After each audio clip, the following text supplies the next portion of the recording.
Welcome to Hurrdat Sports Live. And that one rims out. Gophers with a chance. The three on the way. It goes! Tyson! Now Blackwell for the win! Good! Right now, point of attack on screens in every area. Well, they needed that. Opened up Swartz, knocked it down. Lazy pass. Harper picked it off.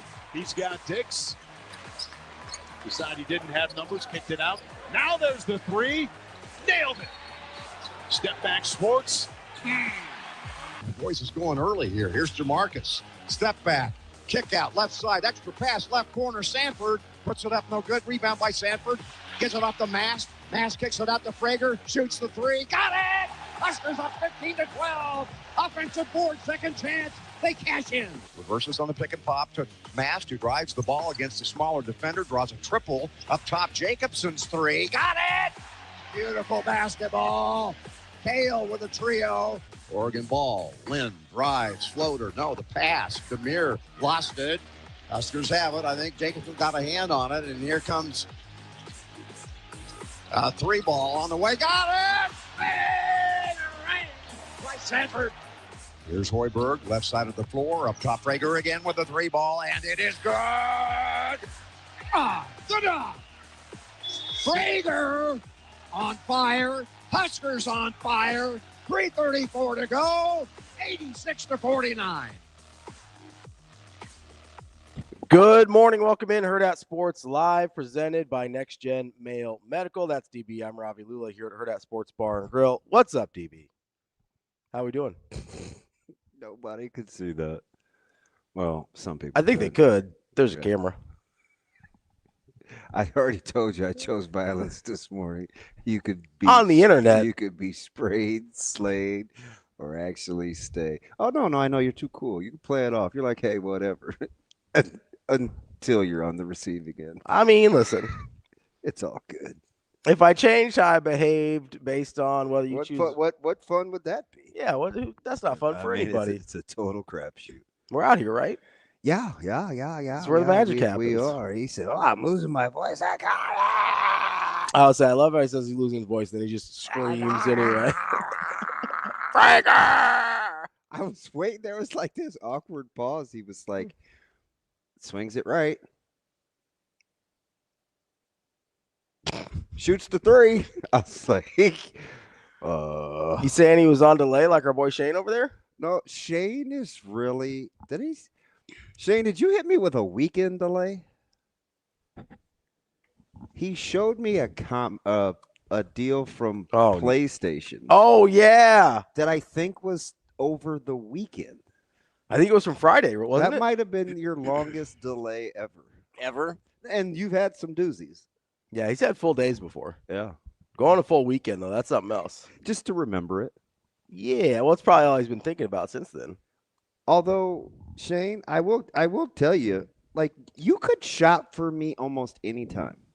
And get some deals? Yeah, like, you're really good at that. He turned you on to a store. Which one? The half price thing.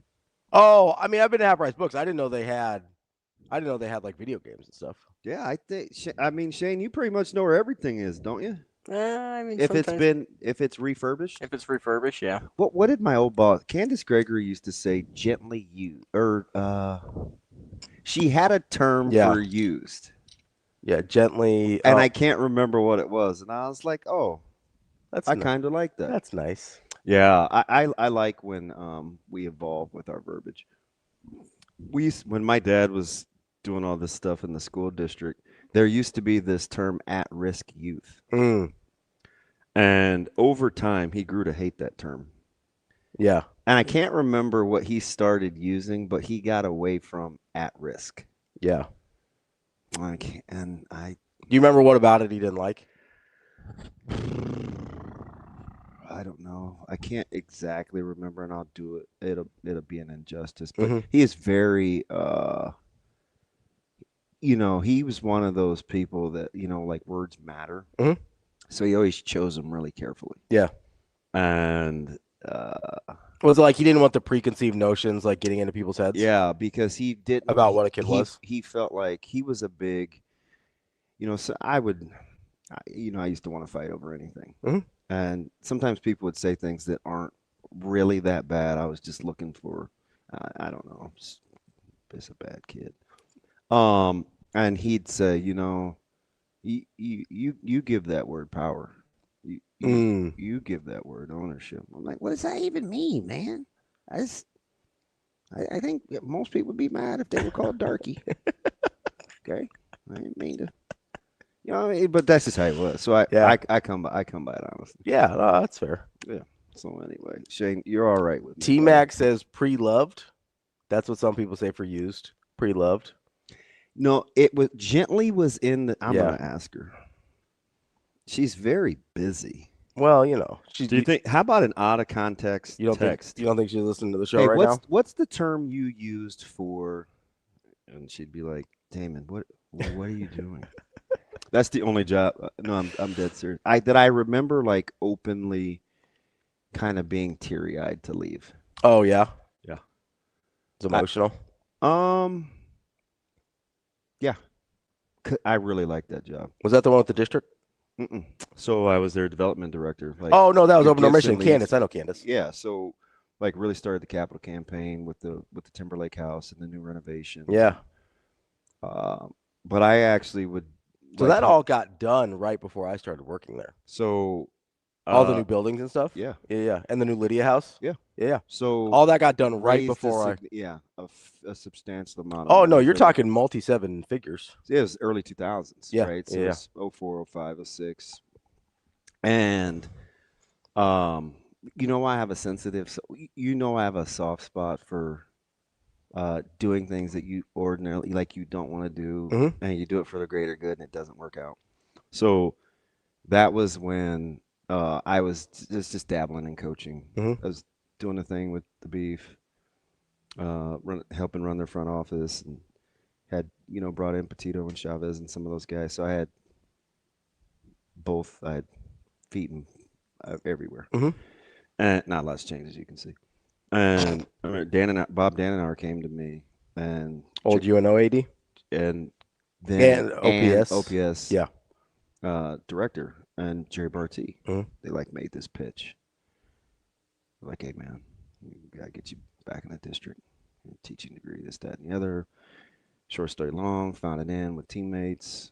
It's a contracted job, and I would split my time with Title I so they could match my salary, and because I did kind of want to start coaching. Yeah. And then I kind of got talked into taking the Northwest job, which was very tough. Yeah. Right. But I remember going back to tell Candace that I was going to probably do something different. I didn't know if I wanted to. I think I did it. Number one, Dan and I was a great family friend. Yeah. And I had a ton of respect for Jerry Barty. So saying no was hard. So everything you not everything, but a lot of what you hear with situations and coaching hires and taking jobs, I always look at it from that vantage point on, what do I always say? What's a peace of mind worth? Yeah. That it was birthed from that. That makes sense. That's why I don't. And sometimes people leave jobs they don't want to leave. And I overcorrected. So now I'm soft, right? It's like, well, if you don't want to, you don't have to. Because I know the ramifications. They're kind of trying to talk somebody into something. Yep. Yeah, that makes sense. So I overcorrected. I also think, but I'm learning. I think there's something to, I don't know. I don't want to try and talk somebody into something they don't want to do. Yeah, and I remember, and I've just had some fascinating conversations. I remember Tony White came to. He was recruiting CJ and Caleb, and he was fresh up. All the rumor. Well, it's funny because of the SC rumors. Yeah, all the rumors SC 2 so years he ago. literally, it was the morning after all the SC hype.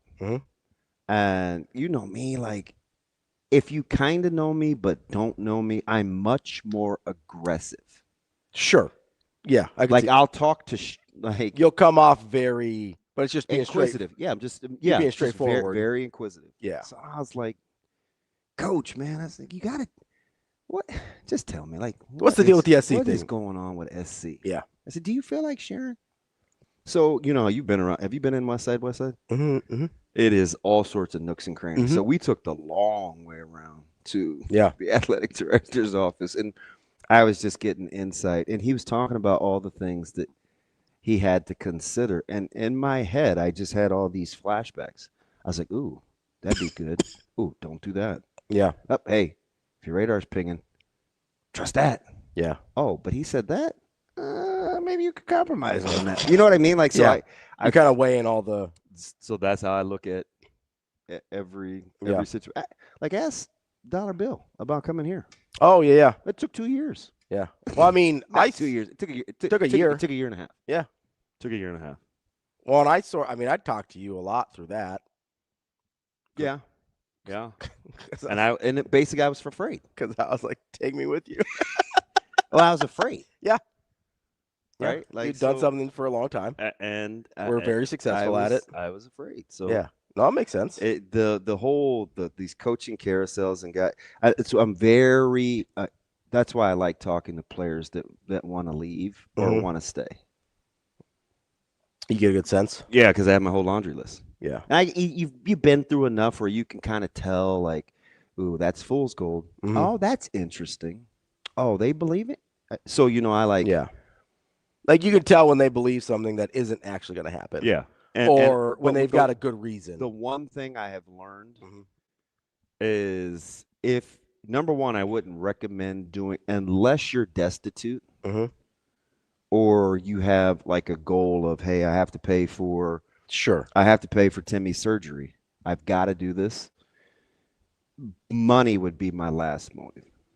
I know I talk about money would be my last motive. Movie. Because unless you know how much, well, my famous line that I birthed from this. How much could I make to be miserable? Yep. Yeah. Everybody's got a number. I developed that honestly over time. Yeah, everybody's got a number. How much would you have to pay me for me to be miserable? I know what my number isn't. Really? Like, I've made a certain amount and left that because I was miserable. Yeah. I burned through certain amounts, but I was ill-equipped. Yeah. It's like I'm ill-equipped. I don't know enough. And it's like, yeah, like most times, I'm going to be my own worst enemy. Like, I definitely know what number it has to be higher than for me to be miserable because I left a situation. I don't think you'd enjoy being miserable. I don't either. That's what I'm saying. Like, I know the mark where it is. That's not enough. Yeah. Like, it would have to be much higher than that. So I was listening to Biscotti. I almost want to say Biscotti like the cookie. I do too every time. The Ravens owner. Talking about Tomlin and Harbaugh and the offensive lines and bleep, wouldn't that be awesome? He was super candid, right? Was. And then Stefanski in Baltimore, and I'm like, what are the conditions in which I would? It's almost like I don't know. What I would go to a competitor. Oh yeah. After long success somewhere. Wait, I think I read this story. After long success somewhere else. I think it depends on, for me personally, you know me though. What do you think it would depend on for me? Like you would need, for you, it's about you need to be secure in the fact that these people are riding with you. Yes. Yeah. And a lot of that has to do with how it ended with the previous place. Really? Oh, so it just naturally? Naturally, well, because I'm petty. Oh, so you'd be like Eichhorst and hire Riley? No. Not that extreme? No, because that I think is. What's that? I feel like I'm petty, but I don't feel like I'm emotional. Like, if somebody burns me, I'll want to burn them. You have a ton of emotions. I would not call you emotional. I would agree. I used to be. I've worked really hard to not allow my emotions to always dictate my behavior, right? But if I leave a situation or get told to leave a situation, like how that situation ends is going to directly impact how comfortable I am going to a competitor. You know what's funny about that is I'm looking at, like, let's take Coach Hoiberg or coaches leaving or whatever. In this case, coaches staying. Mm-hmm. So what do you think if you're players staying? But that's okay. We'll get to that. Andrew Marshall. Oh yeah. Yeah. That's right. You can continue. So it goes the other way too, because Coach Hoiberg, he's going to look at this thing, and through his experience, it's not like, ooh, man, thank goodness, nobody made any rash decisions. We'll talk about it like that. We'll say, oh man, whatever he and Trev decided, to kind of push through and to make the changes, man, that really worked out. Coach Hoiberg's probably thinking, I was such and such and such and such to begin with. I appreciate the foresight in allowing me to do it, but I'm not going to allow it to motivate me going forward, because then it gets dangerous. Yeah. Like you get into that, like, I'll show you, or see, I told you, or all the – that's where the life experiences help after what he'd been through it, a couple of his previous stops, where the experience helps you from your vantage point of what's going on in the real world, because you hear in his pressers. When he talks, it would be easy to wag the finger. It just would. Just be like, hey, you didn't trust me. And you know what I think part of it is, though? I love he stays above. Even, and now the new thing is these uncharted waters. What does this mean for the program? Everything is, what does this mean for the program? And he just doesn't allow himself to go there. So you know who else does it? The media, his the fans, team, everybody. I mean, everybody. No, we tried it. We tried to take him there. Fair. We try to take him there. He just isn't having it. The thing that I think is interesting about the Hoiberg situation, right? There's a couple. Number one, and basically that came from the hirings and the firings and the other job opportunities. Fresh on the heels of St. John's getting rid of Abdelmassi, and it just like life is funny. Like that. What you do with your experiences when you're being courted.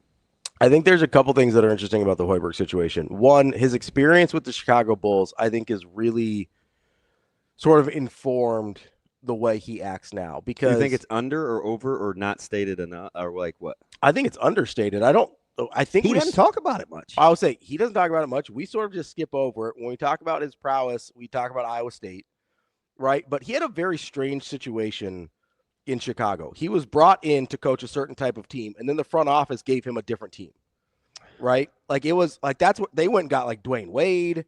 They did some weird stuff in Chicago as soon as he got there. And the situation that he inherited was not the situation he ended up needing to coach. And so I think it gave him some level of appreciation for trusting your bosses. Right. I'm sure they sold him on, hey, because I remember thinking this at the time, because he took over for Tom Thibodeau, who was an amazing defensive coach, got those guys to play incredibly hard. And I looked at it and I go, okay, we had just seen this happen with the Warriors, where we had Mark Jackson, who was really good at coaching defense and got those guys to play incredibly hard, but they were dysfunctional offensively despite having the guys they had. I think Chicago looked at that and said, hey, if we get a guy like Steve Kerr, we can have results like the Warriors. The Warriors hadn't turned into the Warriors yet, so it wasn't a crazy thought to have. And then they brought in Fred Hoiberg to coach this team the way Steve Kerr had coached the Warriors, and then they gave him a totally different team because they got intoxicated by the idea of signing an old D Wade, right? So I think trusting the people in power above you became very, very important to Fred Hoiberg. The other thing that I think got really important for Fred Hoiberg, and why he talks the way he does and isn't just like, ooh, good thing that some people didn't act rashly, is because I think he's humble enough to understand that it would have been justified to fire him after 4 years. But he also understands, like, it wouldn't have been a reach. Yeah, it'd be like, yep, I didn't get it done. Yeah. It is what it is. Like, I could rock with that. But I could definitely rock with that. I think he also appreciates, and this goes back to the trusting the people in power ahead of you, that when he cast the vision of how he wanted to change, that they believed him and let him see it through. Because if he pitches that and he doesn't think Trev is going to let him see that through, then we're having a different conversation about Nebraska basketball today. But not only did Trev trust Fred, which I think is the thing we talk about more, but Fred had to trust Trev that it wasn't going to be a situation where Trev actually was going to fire him no matter what, because that's what we saw on the football side of things. I think the trust did not go, even though Trev gave a little, like it would have been totally justified to fire Frost after year 4, right? Like instead of restructuring the contract, which by the way, Fred did also. We forget that. Okay. These situations are stunningly similar between football and basketball at the University of Nebraska. Trev treated each guy almost identically. Restructured the contract, gave them extra time when it would have been totally justifiable to fire them. One guy trusted. When people get mad at Coach Will's extension, do you think they know the deals of the contract? They do not. They can't. Nope. There's more years. There's no new money, but it's fine. It doesn't. They can't. It whatever. All right, but anyway, I'm sorry. No, you're okay. But Shane, Doc Sadler, I need Doc Sadler. Can I have Doc Sadler, please? No big deal. No, totally that's on not, me. No, I don't even recognize what we're doing. I clearly We're gonna be all right. no. I know what we're doing, and I do think we're going to be okay. That's not the one I want. It's It's my fault. exciting. No. Selfish. Oh, jeez. And that's totally on me. Yeah, That's the only one I had left. Yeah, appreciate you going last on that. empty one. the clip on that one, Shane. Speaking of which, I think the main difference, besides the actual individuals, but I think the main difference in the actual hiring, firing, and administrative process between those two decisions was that Fred trusted when everything got restructured and he got the extra time that Trev wanted him to succeed. And when it happened to Frost, he assumed he was getting fired no matter what. interesting. That's how it looks from the outside. If you trust, like you said with me, if I trust that you're riding for me, I'm going to act differently than if I feel like you've got it out for me. Yeah. Those are two very different scenarios. I think Fred trusted that Trev wanted the best for him and was riding with him and believed he could do it. I think Scott Frost looked at the situation, looked at the restructured contract, looked at the pay cut, looked at everything else, and said, oh, they're getting rid of me anyway. What's the point? It's fascinating. I had just had a really in-depth conversation last night with somebody that I care about deeply, who is trying to decide between school choice. Choices. Yeah. Where to play, where not to play. And man, I can't believe you just said that at the core of his decision making is he has to weigh how bad you want to see it through. Do you ever think that is an indication one way or another of whether you want to do something or not? How bad do you want to see it through? Because you know what we do with young people, with players, we label them as, well, it defines their competitiveness. Well, if they're competitive, and then they fill in the blank. That's how we talk, as though it's that linear, even though sometimes it's just like, how about you blowing up my sales a little bit? How about you just believe in what I'm doing? Yeah, so what you've been talking about, like the power of somebody just believing in you, like with Frager or whoever else. Because sometimes that matters. Yeah.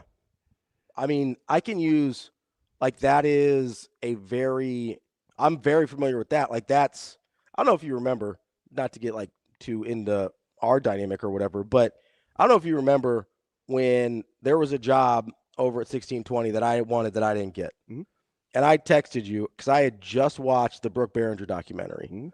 And you actually are in that documentary saying after Brooke had done all these things, it was the competition going into 95, going into all these things, you're like, it felt like he just wanted somebody to say they believed in him and that he had earned it for doing the right thing. Super consistent with that. And what did I text? I texted you almost line for line that, because I was like, man, and this is, you're going through the thing with Hurrdat. You're not there yet, but you're talking about it, whatever. And I said, I just want somebody to believe in me.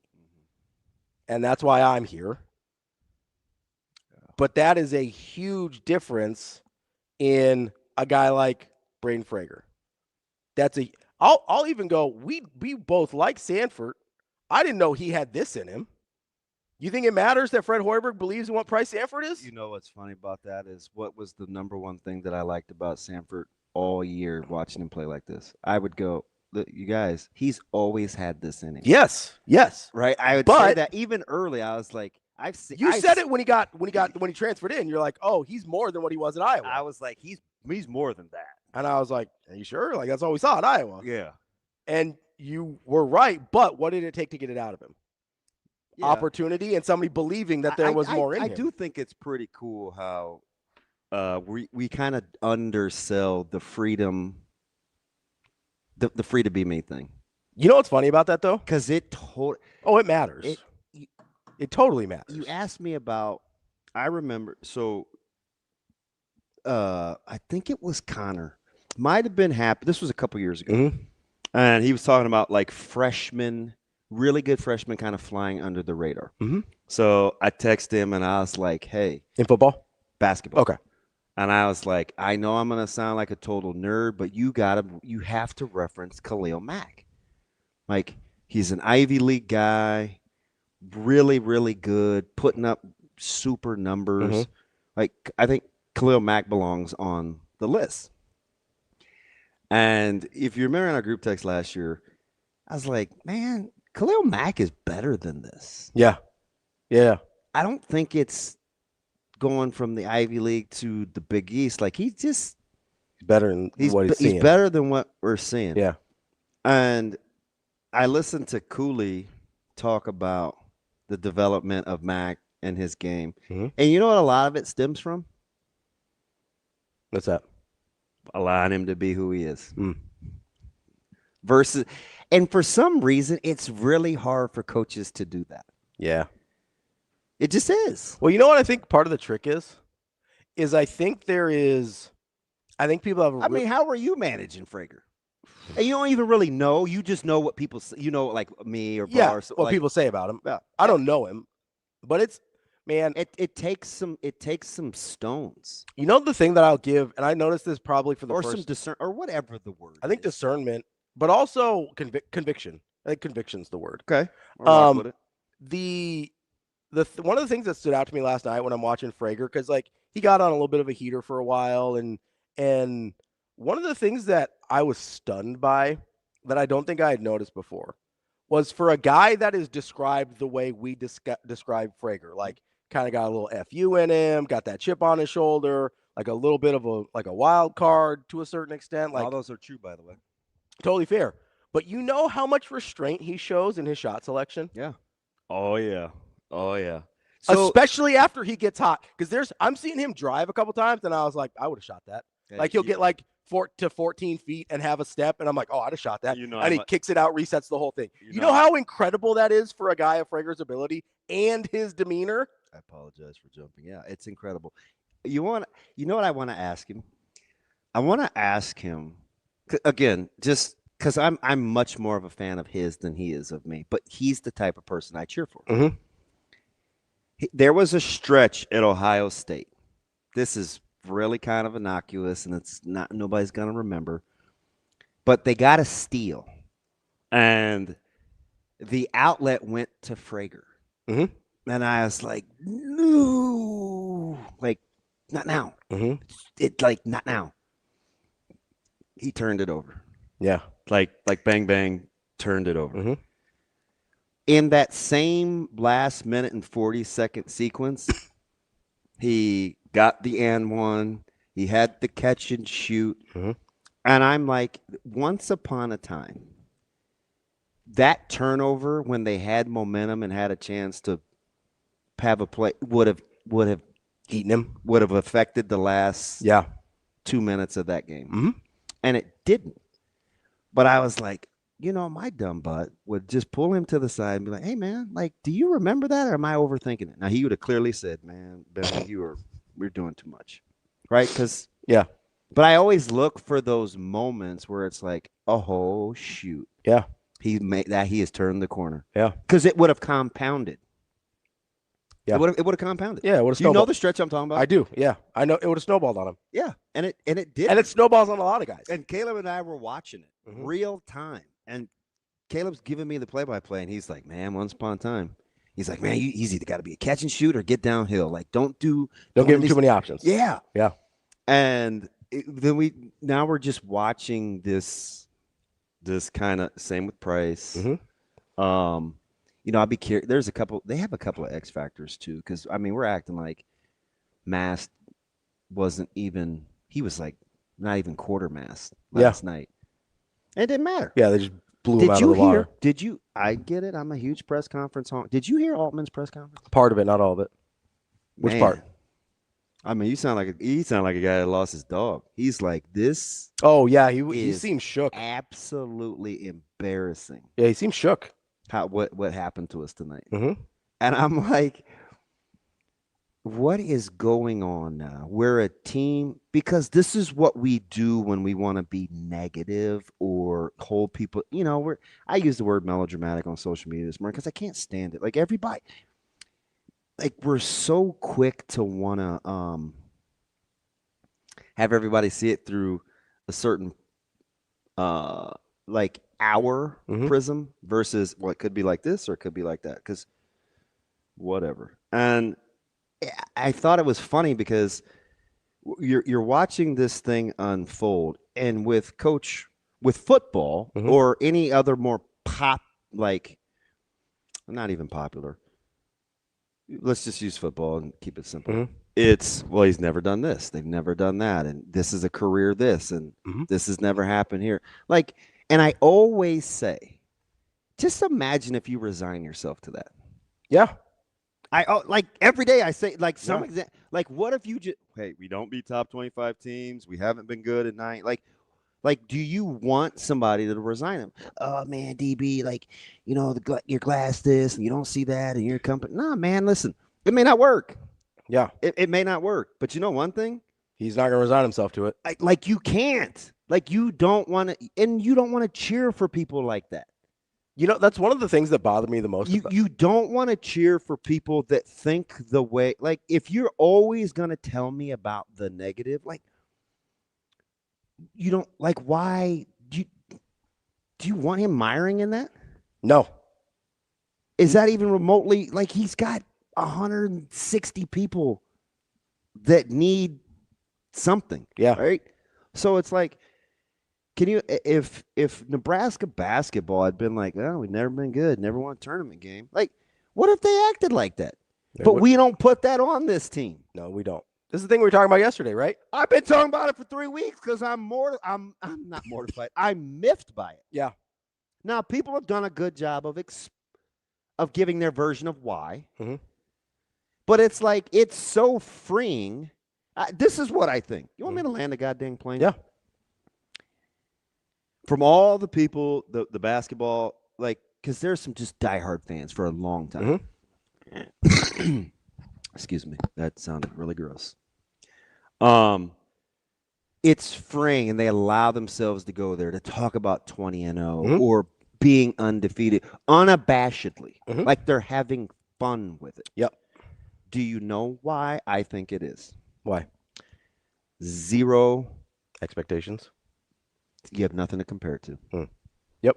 You have no success story to compare it to. Yeah. So you just ride with it. Because everything's new and fun, and that sounds an awful lot like Indiana football. Weird. You've been saying this for 2 years. Because I don't think people understand, so I had to wait until we had an example that for a practical analogy. Yeah. You've been saying for 2 years I had to wait. How much easier it is to turn something around in Indiana when you do not have the weight of any expectation. And we talk crazy. We're talking right now about Nebraska basketball. It's we've passed Gonzaga. They ain't win the big one either. Yeah. Right? But we're having fun and we're riding with it because we don't have any anchor or chain or ball and weight hold. I don't know. There's no baggage. They just allow themselves to be positive. And it's we'll never get back to – it doesn't have to. Yeah. For football. Just start with better. Just start with a little better. Just be better. Just start with a little better. It's fascinating to watch it unfold. Even baseball, to some degree, still gets tapped on the shoulder about early 2000s. Oh, Dave Van Horn, Mike Anderson. Do you know what I mean? Shane Comine, So it's Java like Chamberlain, basketball is just like Alex Gordon. it's fun. It's light. It's refreshing. And Yeah. I just want people to like capture how good that is. Like it can be like that. Yeah. You basically just described. It can be like that. You basically just. And that doesn't mean you can't criticize. No. Absolutely not. But you don't have to resign yourself to it. And also, there's a difference when you're looking. There's a difference when you're looking for answers, right? When you're criticizing, looking for answers, when you're criticizing just to be critical, like those are two different things. Yeah. I feel like I don't. Maybe I'm giving myself too much credit here. I feel like I'm very critical of the football team when things aren't going well. Yeah. I feel like I'm very critical of the football. Like you get frustrated with me sometimes because of how critical I get. But at the end of the day, I want answers, not like in that. I know a lot of times I want my pound of flesh. When it comes to football games, I want answers. I don't want listen, man, validation. You're not alone. I rock with guys that are pound of flesh guys. But everybody's different. I got one of those in my own household. At the end of the day, I want answers. Everybody's different. And I want resolution because I want to feel this way about football the way I feel about basketball right now. You can. I know. That's why people make fun of me and it's fine, but that's why I picked 10-2. 10-2 was on the table. It was. You're gonna keep. You want answers? You did. You did go through a tough stretch of getting crushed, which is fine. But it was on the table. You want me to admit something to you? What's that?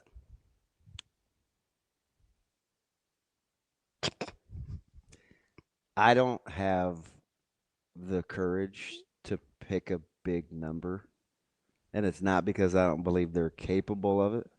It's because I don't want the backlash of what happens if it doesn't happen. I get it. I got crushed. I mean, I did. So, I'm not mad at you over that. People still you have way bigger balls than I did. People still throw it at me. So I'll say, and it is what I think, right? I thought, 6 is the floor. I thought 9 was the ceiling. 6 is the floor. 9 is the totally ceiling. Fair. That's a totally fair and reasonable take. I thought, I looked at the schedule and I go, listen, I understand that things have to, a lot of things have to go right. Right? I needed to be right about the defensive line and it didn't come together. Mm-hmm. We needed to be right about Butler and it didn't come together. I needed the offensive line to gel faster than it did. Didn't come together. Obviously, you needed health. That didn't work out either, right? So, I understand where it went wrong, but I also look at it and go, could have easily beat Michigan, could have easily beat USC, and if you don't have your starting quarterback get hurt and you have to start a true freshman again, not that hard to get one of the last 3. I sit there and I go, that's on the table, but it's because I looked at it from a standpoint of what's possible to go right, not what's possible to go wrong. Mm-hmm. And that's the place I like to live. I try to. Now, don't get me wrong. I get dragged down into the muck sometimes, but I try and live in the place of what's possible to the positive and not what could go wrong to the negative. I've lived too much of my life what could go wrong to the negative. What's up? Tom Reed. The shade, the Vern Golf. You can bold that so Ravi can read it. I want you to know if you know who he's talking or she's talking about. Just need DB to have a long walk with. Nope, not walk. A long talk with Lalo before the prediction show. We'll get that big number from it. Lalo is a type of tequila.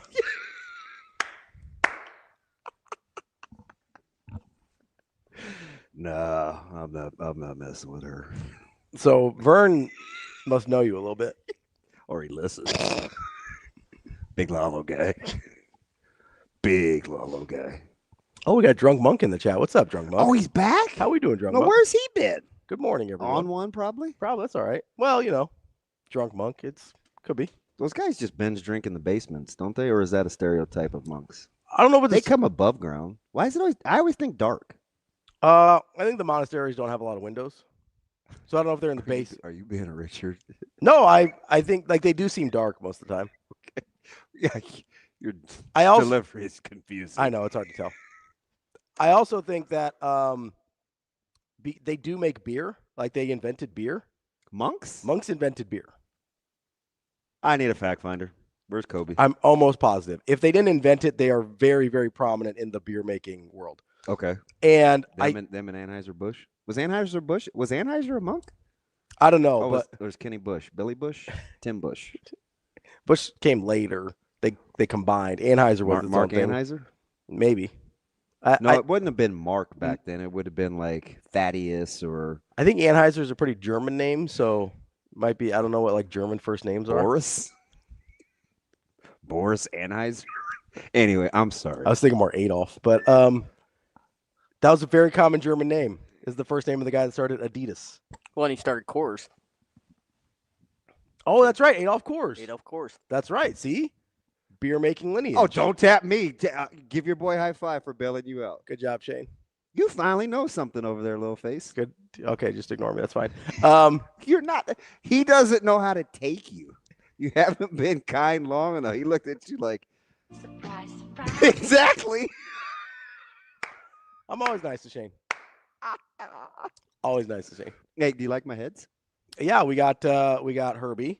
Yep. And then who's is that Corey?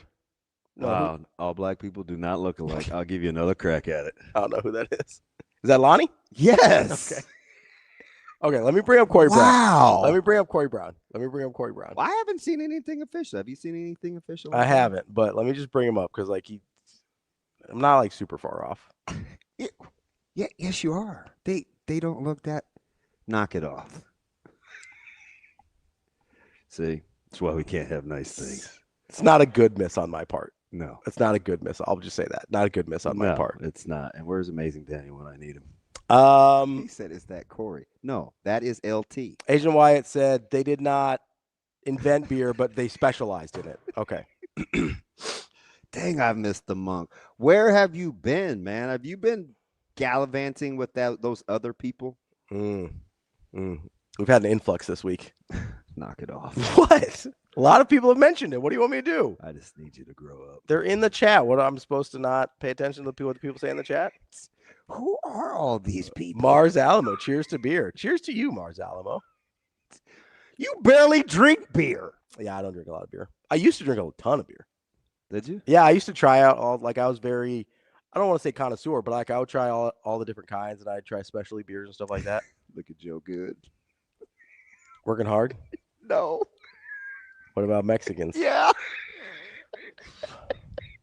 Wow, I said something that probably would have been bad there. I love it. It's funny. Like, I just try to fast forward through the first hour because every day I think we're like milliseconds away from getting shut down. But they can't really do that. We're not terrestrial radio. Listen, here's where I always find comfort, right?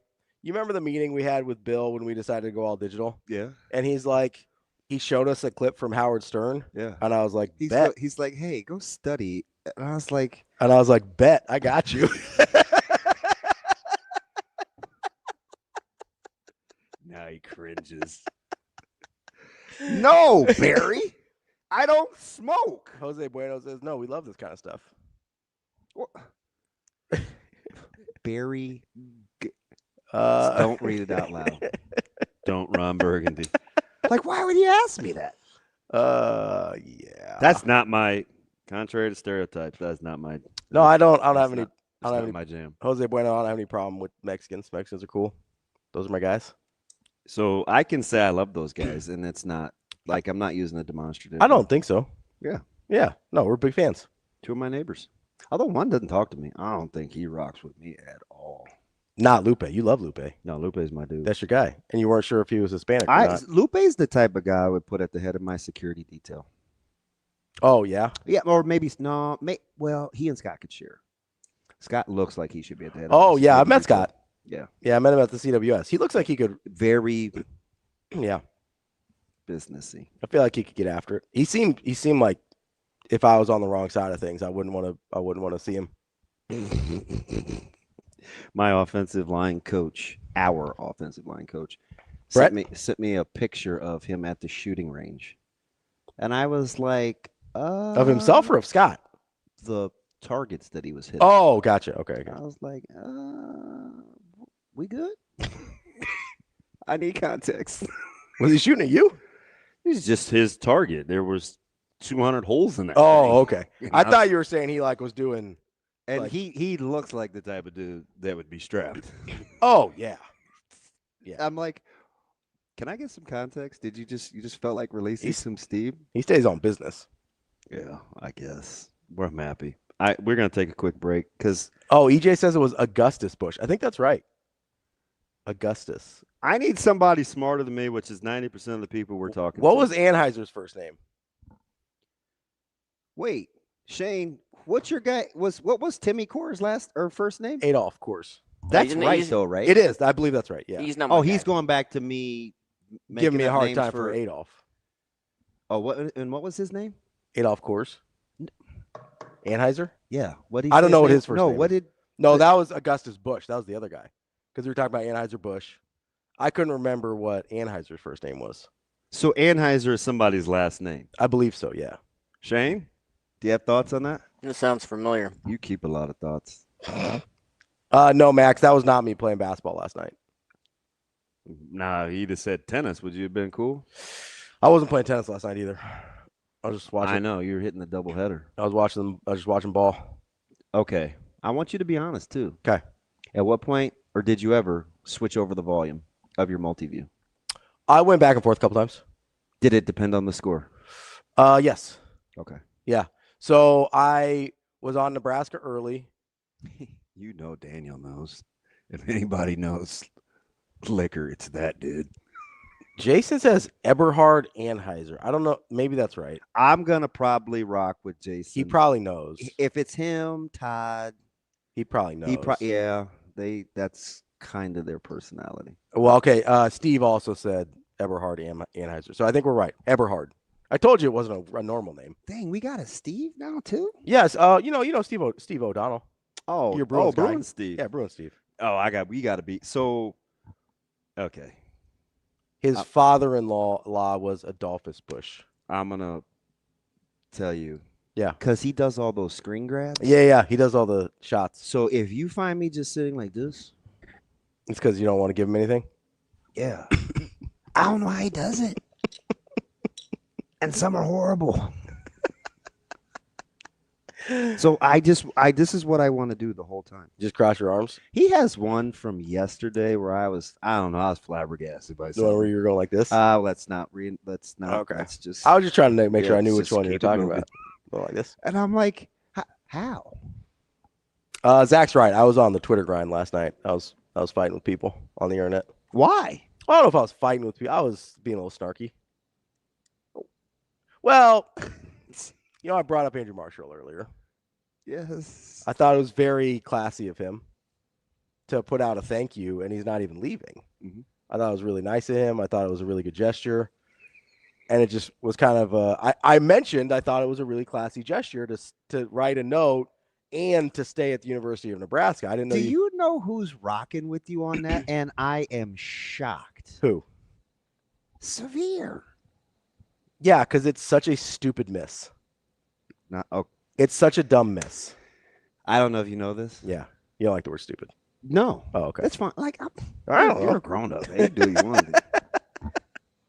I didn't put the quarter in. There is no slot arm. Oh. I'm not trying to get you started. You could, it's a dumb miss. It's a stupid thing to miss on. Okay. It's, this is a super shade. This is anything we can play to keep him from No, talking? you might appreciate this. Maybe. Probably not. I was going to talk about church for a second, though. So you might like it. Is it Augusta? Kel Jam says Dane Key thanked both Nebraska and Kentucky. Yeah, classy guy. I told you slapped my wrist for riding with. No, I like Kel Jam, but he's a wild card. Totally, yeah. But you need that. Yeah, no, I like it. He provides. You're like good piece of cheese.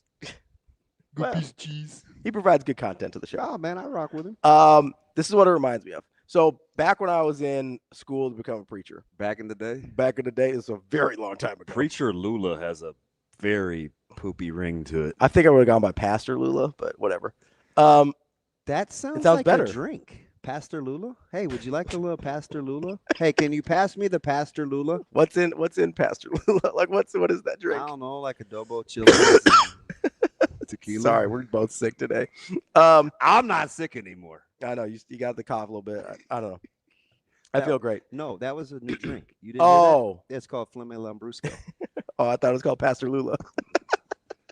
No, so when I was in school to become a pastor, there's all these theological debates about like, is baptism necessary for salvation? Is like all this stuff, right? Yeah. Like all the different denominations have their own interpretations of like, okay, is infant baptism a thing that counts? Does it not count? Do you have to be an adult? Saying, go back to Joe Good's comment. Keep going. Babe. All this stuff, right?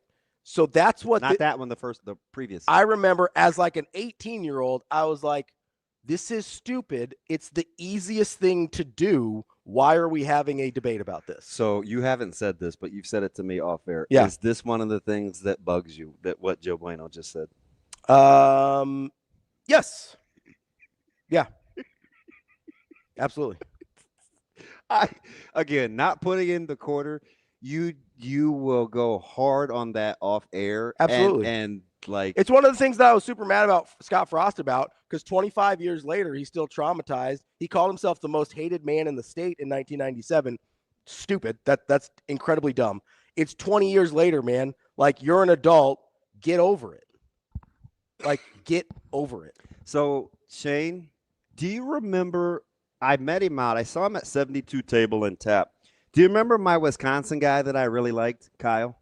Oh, yeah, Kyle. He was tough, but like he was fair. Like I was like, oh, I'd hang out with that guy. But he's a Badger fan. Mm-hmm. So Apostrophe L was intimating the same thing you were. Mm-hmm. And you got to go back and look at the exchange. Now, Severe didn't get in the weeds. Mm-hmm. Like, he kind of just let Kyle do his thing. Yeah. But Kyle was making the case. Why would somebody do that when he probably feels like, and this is I shouldn't have even asked you. Can we just keep this brief? Sure. Okay.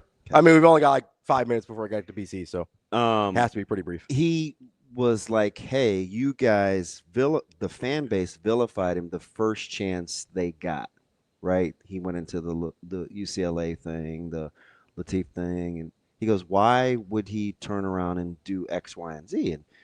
And light-skinned dude was like, oh, it was only like the vocal minority. Mm-hmm. And like Kyle just wasn't having any of it. And I thought it was interesting because even though Kyle's a Badgers fan, he's here, Mm-hmm. right? He's dab smack in the middle of Omaha. He does listen to talk radio.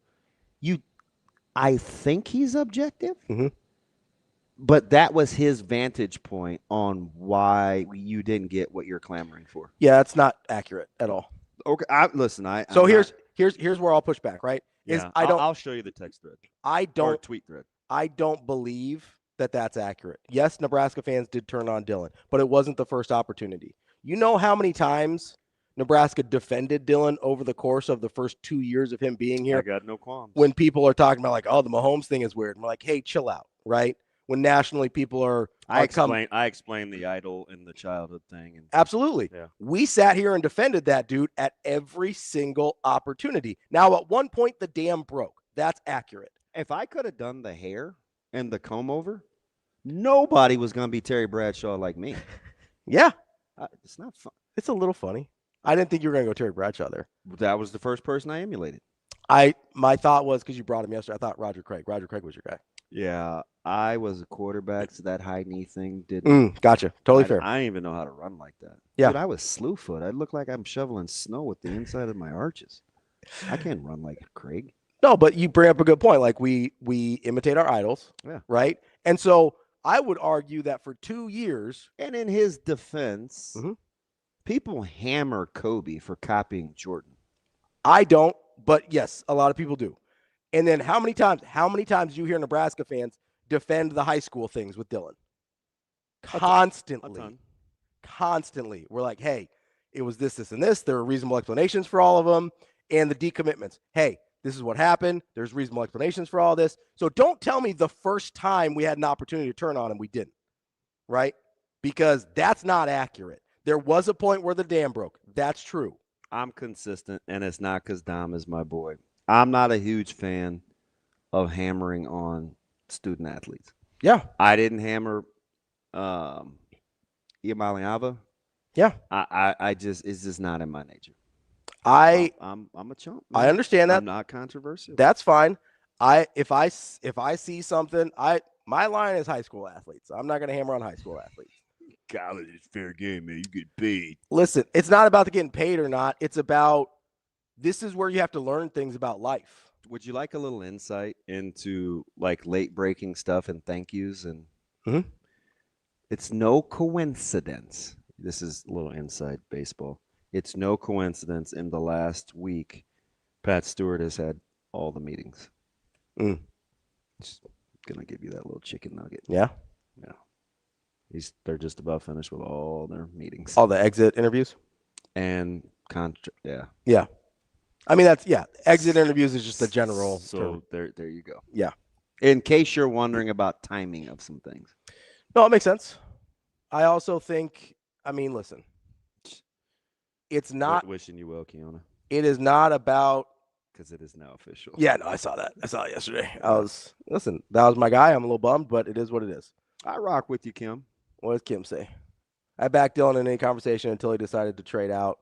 Our O-line was part of Dylan's problem. I turned after his speech on Rule, and then he did what he did.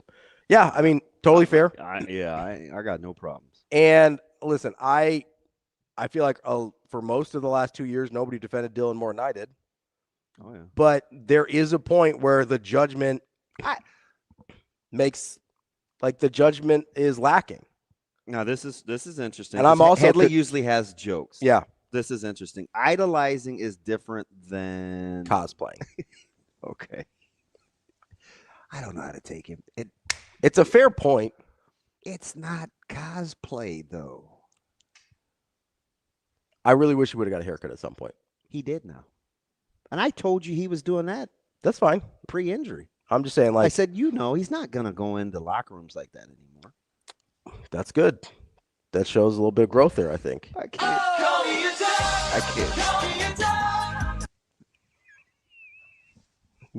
That don't necessarily. What if BC just says, you know what, guys? I don't want to come on anymore. Don't necessarily have to wear 15. That's not. I told you this before the season. I'm not.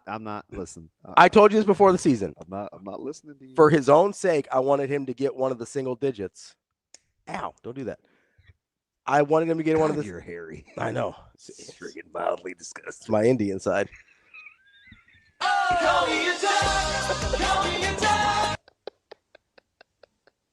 Your mom must be a trooper. Headley does bring up a good point. Like some of the warm-up stuff is sort of where it got weird. Okay. Like the emulating of the warm-up stuff, I think is where it's fine.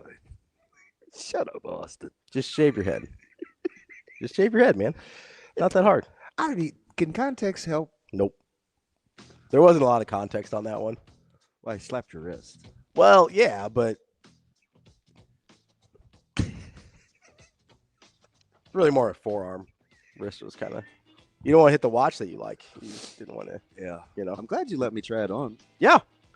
I can show you where I had a partner once that had a really nice watch, and I asked him to wear it, and he said, "Stop asking grown-ups for their stuff." I can show you where I got it. It wasn't bad. Okay. Yeah. Oh, there he is. He's here. Who we got? Kobe. Yeah, he was here early. I was talking to Jessica about him yesterday. I'm afraid to listen to Rod Wave now. I won't even play it. It's all in your feels music. That's DB. I'm Ravi. Lulla. We'll be back with Brian Christopherson from Husker 24/7 coming up next. Yeah, the biggest thing for us was competing with them on the glass. That's a top 25 offensive rebounding team, and we held them to 0 in the first half. And I told the guys in the locker room, it's the power of finishing a half the right way and getting the momentum. I give Oregon a lot of credit for the way they came out, and it was, if I'm not mistaken, 28-28 with about 3 minutes to go, and then we end up with a double-digit lead going into halftime. And then I was really proud of how the guys responded coming out and throwing the first punch, and then really keeping our foot on the gas for the entire 20 minutes in the second. And, listen, the travel that Oregon has had this last week is crazy, to play west or on the East Coast and then fly back for one game and then come back to, I give these guys a lot of credit for the way that they came out of the gate. And, Dana's one of the best ever do it. And they're gonna figure it out and hopefully be home and get some rest. But I'm proud of our guys. They really did. We talked about that before the game. If we win the glass, we're gonna have a really good chance to win the game, and that's what happened.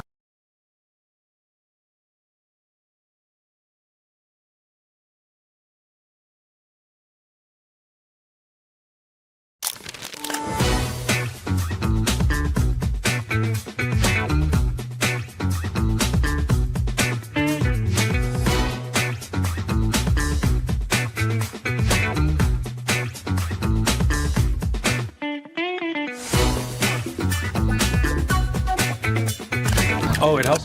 Yeah, it helps a bunch. Any extra time that you can get, especially with the guys, kind of getting acclimated coming back from winter break to just get in the flow of things, it makes a world of a difference, especially stepping into that first series in Arizona. It's been great, like Nebraska will always hold a special place in my heart.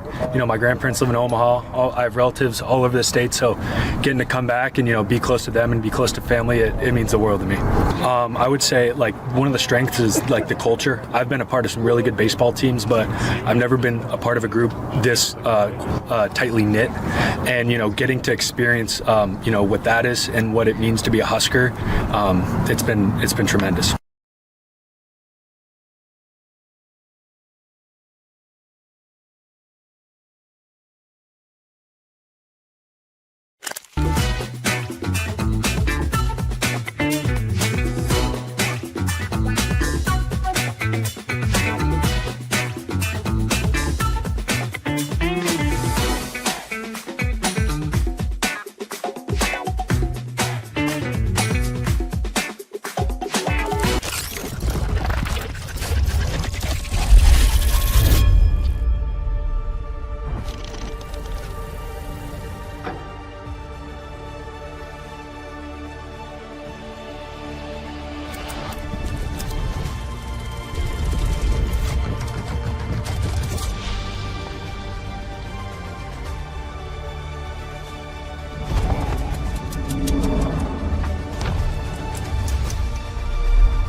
You're listening to Hurrdat Sports Live.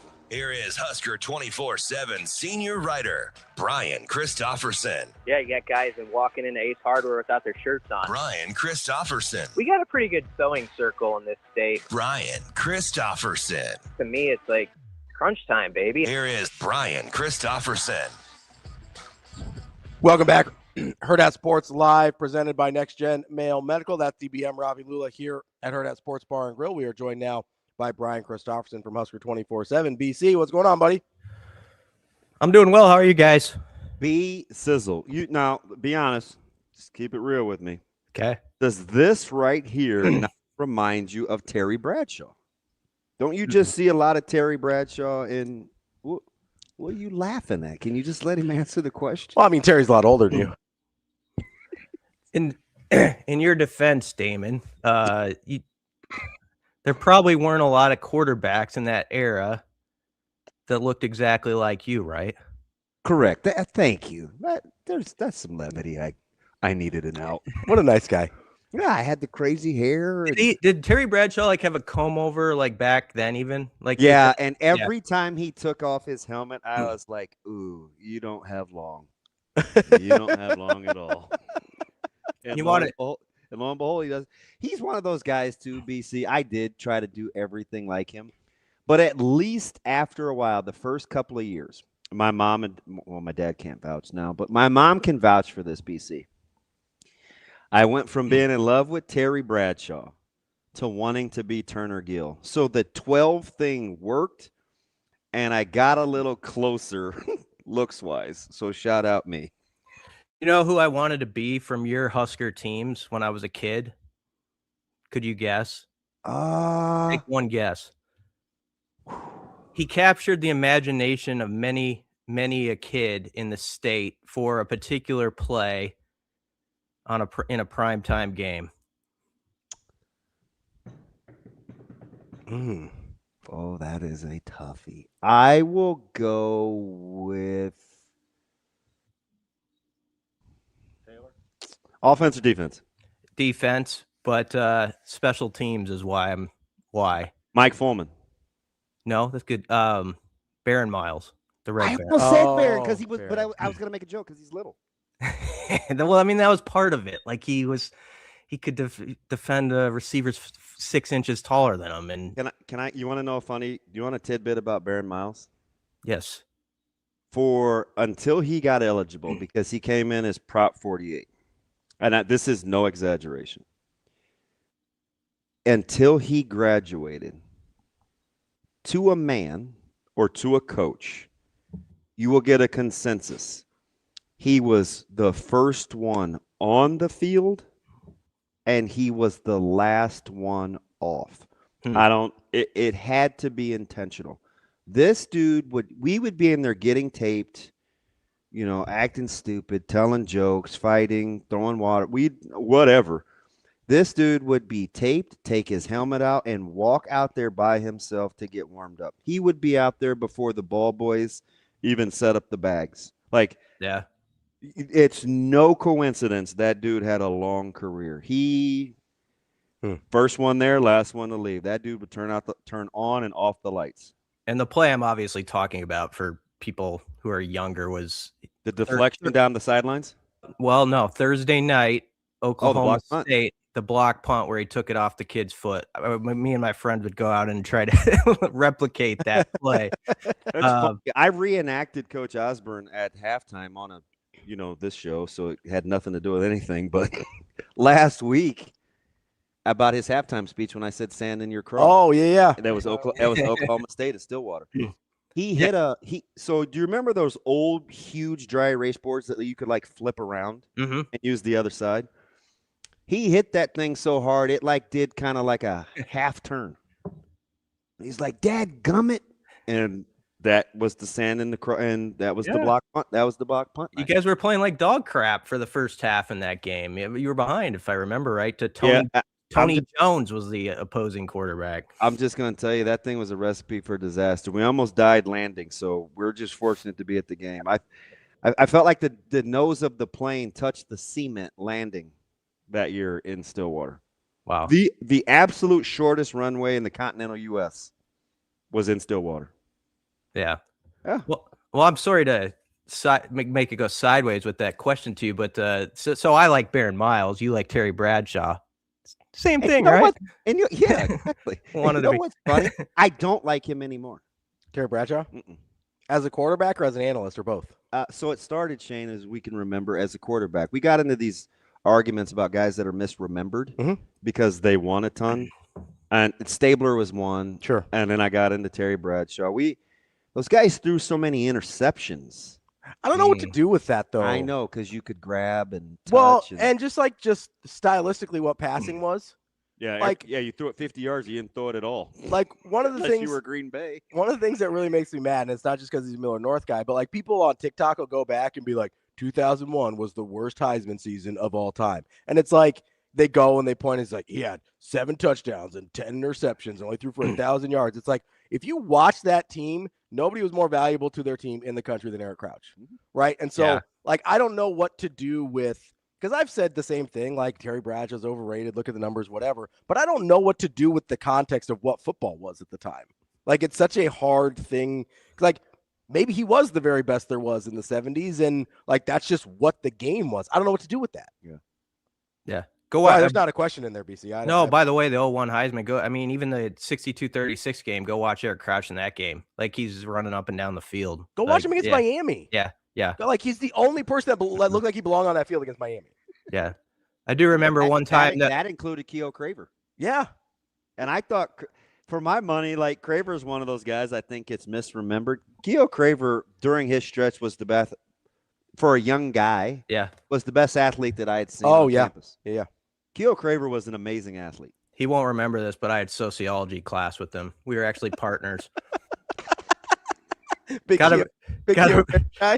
I think we got a pretty good grade on a presentation that was aided, I would say, by the fact that Keo Craver was in our group. That helped us on that case. I mean, listen, there's worse things in the world. Yeah, right? He also had one of the biggest hits I've ever seen against Texas A&M when they shut him out, and that it was 1999. That defense, of course, was awesome. And go YouTube that game, like second, third quarter. Craver has one of the best hits that's ever been like replayed on the Husker Vision screen. Like the whole crowd's like, oh, just like Wait, what was the crowd like, BC? No. I already did it.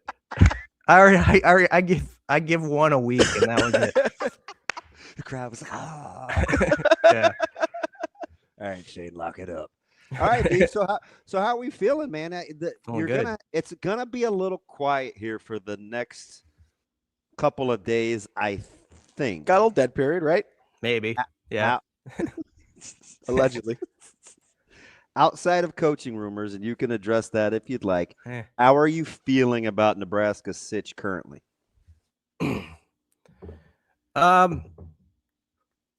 Like I really like what they've done. Like O-line, especially yesterday, with the addition of Mubinga, that feels really good to me. Just how they've elevated that competition. I think there should be some excitement about the fact you had Jeep Wade and Lonnie Teasley come in, and Matt Rule set off the get-go like, hey, Jeep can get after it recruiting now, and obviously Lonnie can too. And I understand money's at play in some of these decisions, of course, but you probably don't get that one to home base that they got yesterday if you don't have sort of an appealing salesman or recruiter, whatever you want to say, in Jeep Wade and Lonnie Teasley. So I think initially you have to be impressed with what Jeep has done to add to that competition. So I like O-line. I thought they came out of QB as well as they possibly could have in the situation. I really do. Like, you know, everything that went down that one Monday night, and within 24 hours, you have Calandria, who, if nothing else, I think there's just going to be a lot of excitement around like sort of him as a playmaker and what he can do, but also to have Danny Kalen come back home. And at this moment, you sit with those 3 scholarship QBs. I could have not foreseen them coming out of the with that clean of a look in their room. A lot of schools wouldn't have that look in their room right now, or don't have that look. So that's good. And then I like linebacker a lot. I think I've said it on the show before, but I that's a position we talked about it a week or two ago. Probably was under the radar because the defensive line took all the arrows, but linebackers got to go up like 3 notches. And, you know, Chambliss, Foster, Hawthorne's a guy I know you like, you know, as a young guy that you can build. So those 3 spots. And I'm biased because I saw him in person, and he was like, he had one arm, and he killed that whole camp, literally. So those 3 spots I feel really good about. D-line, I don't know yet, but I've always thought like there's sort of that hope and that prayer, like, okay, you do it Texas Tech style, you nail these sort of 2 or 3 guys that just change everything on a dime, and that's nice. And maybe they got a couple of those guys, I don't know, but as much as anything, and I thought this before the portal open, whether people like it or not, it's going to come down to development of those guys who are over there right now, and them taking a big step in 2026. And I was just going through the tape of Riley Van Poppel, like after the bowl game, and the post game room was going to write something up on that I've kind of been holding on to. Did you watch him in Utah against Utah? Yeah, a little. I mean, I wouldn't say I was the expert on how he played in that game. What do you think? No, I liked him. Okay, there's 2 things. I'm going to compliment Brian Christopherson. Number one, you said I'm not the expert, which I can appreciate, because a lot of times we make these sweeping generalizations about, oh, did you see this? And a lot of times we don't know what we're talking about, especially with D linemen, because it takes time. So I do appreciate that. The other thing is, because I thought that So I could see where his development is going to start to come. And I'm pretty patient with D-line because I've seen people take huge jumps. And that's one of the positions I think you have to be patient with. So that's a set aside.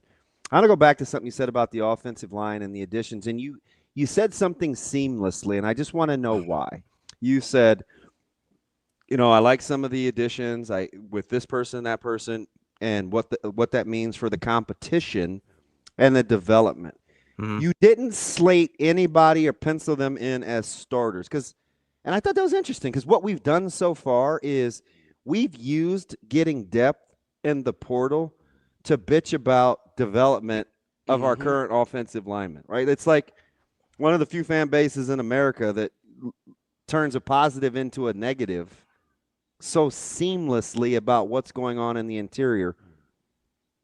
But you're not willing to concede that those guys are coming in to necessarily start. Is that putting words in your mouth? No, that's exactly what I mean. They very well could. And Brendan Black, for instance, has 2,100 snaps to his name, played in a good offense at Iowa State. You'd sort of think like maybe he has the upper hand just off of experience and stuff like that. But no, I do not want to shortchange the development discussion in that room, especially when I've heard Jeep Wade talk in his few interviews locally about how you really do have to build that thing up organically. So I think they're getting, some guys that can help foster competition, hopefully elevate guys around them. And obviously you've seen a guy or two leave in that room. So I think they've probably had some true talks with some guys, like maybe you're not quite at this level yet or whatever. Houston Torres obviously might be his own example. I think he ended up at Michigan. Mm-hmm. So that turned out pretty well for him, at least as an opportunity. But I don't want to count out the guys that are like third, fourth year guys now at a position that's usually when it pops for them. So you don't want to dismiss that.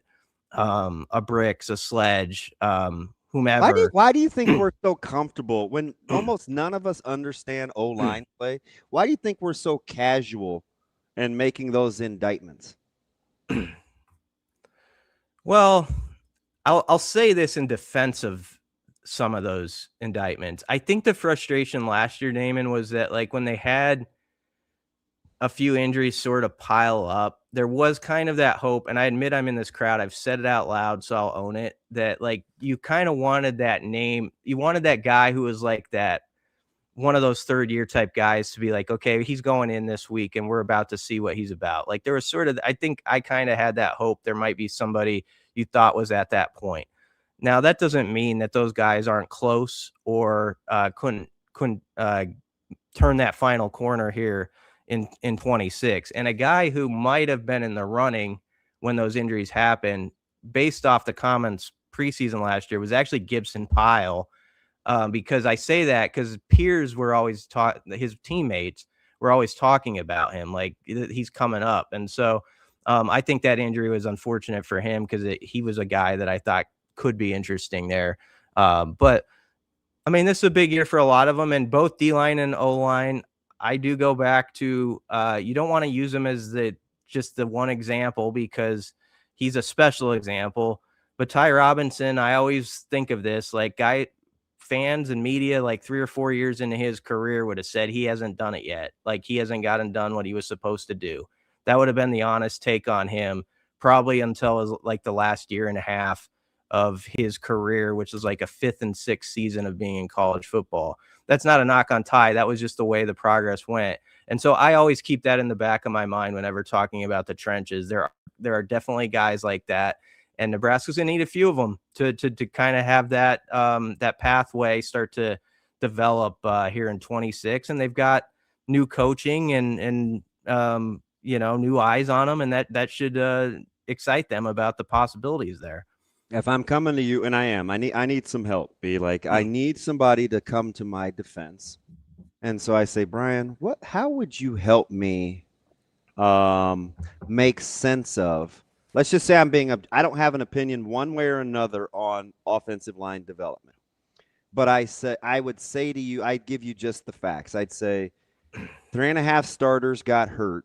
Mm-hmm. Nebraska was tops in the league in rushing the football. They had an All-America running back that we didn't think was going to be that good when the season started. How can you help me rationalize offensive line development?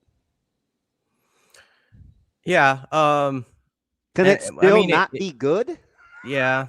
Well, second year in a row, by the way. I think what happened, to your point, Damon, like actually they pushed around Iowa running the ball in that game for a large portion of it. But I think you go back to like early mid-October and sort of that game, that Friday night game in Minnesota dictated the conversation about so many things. And it especially did with the O-line, quarterback, everything about it. That game just turned it.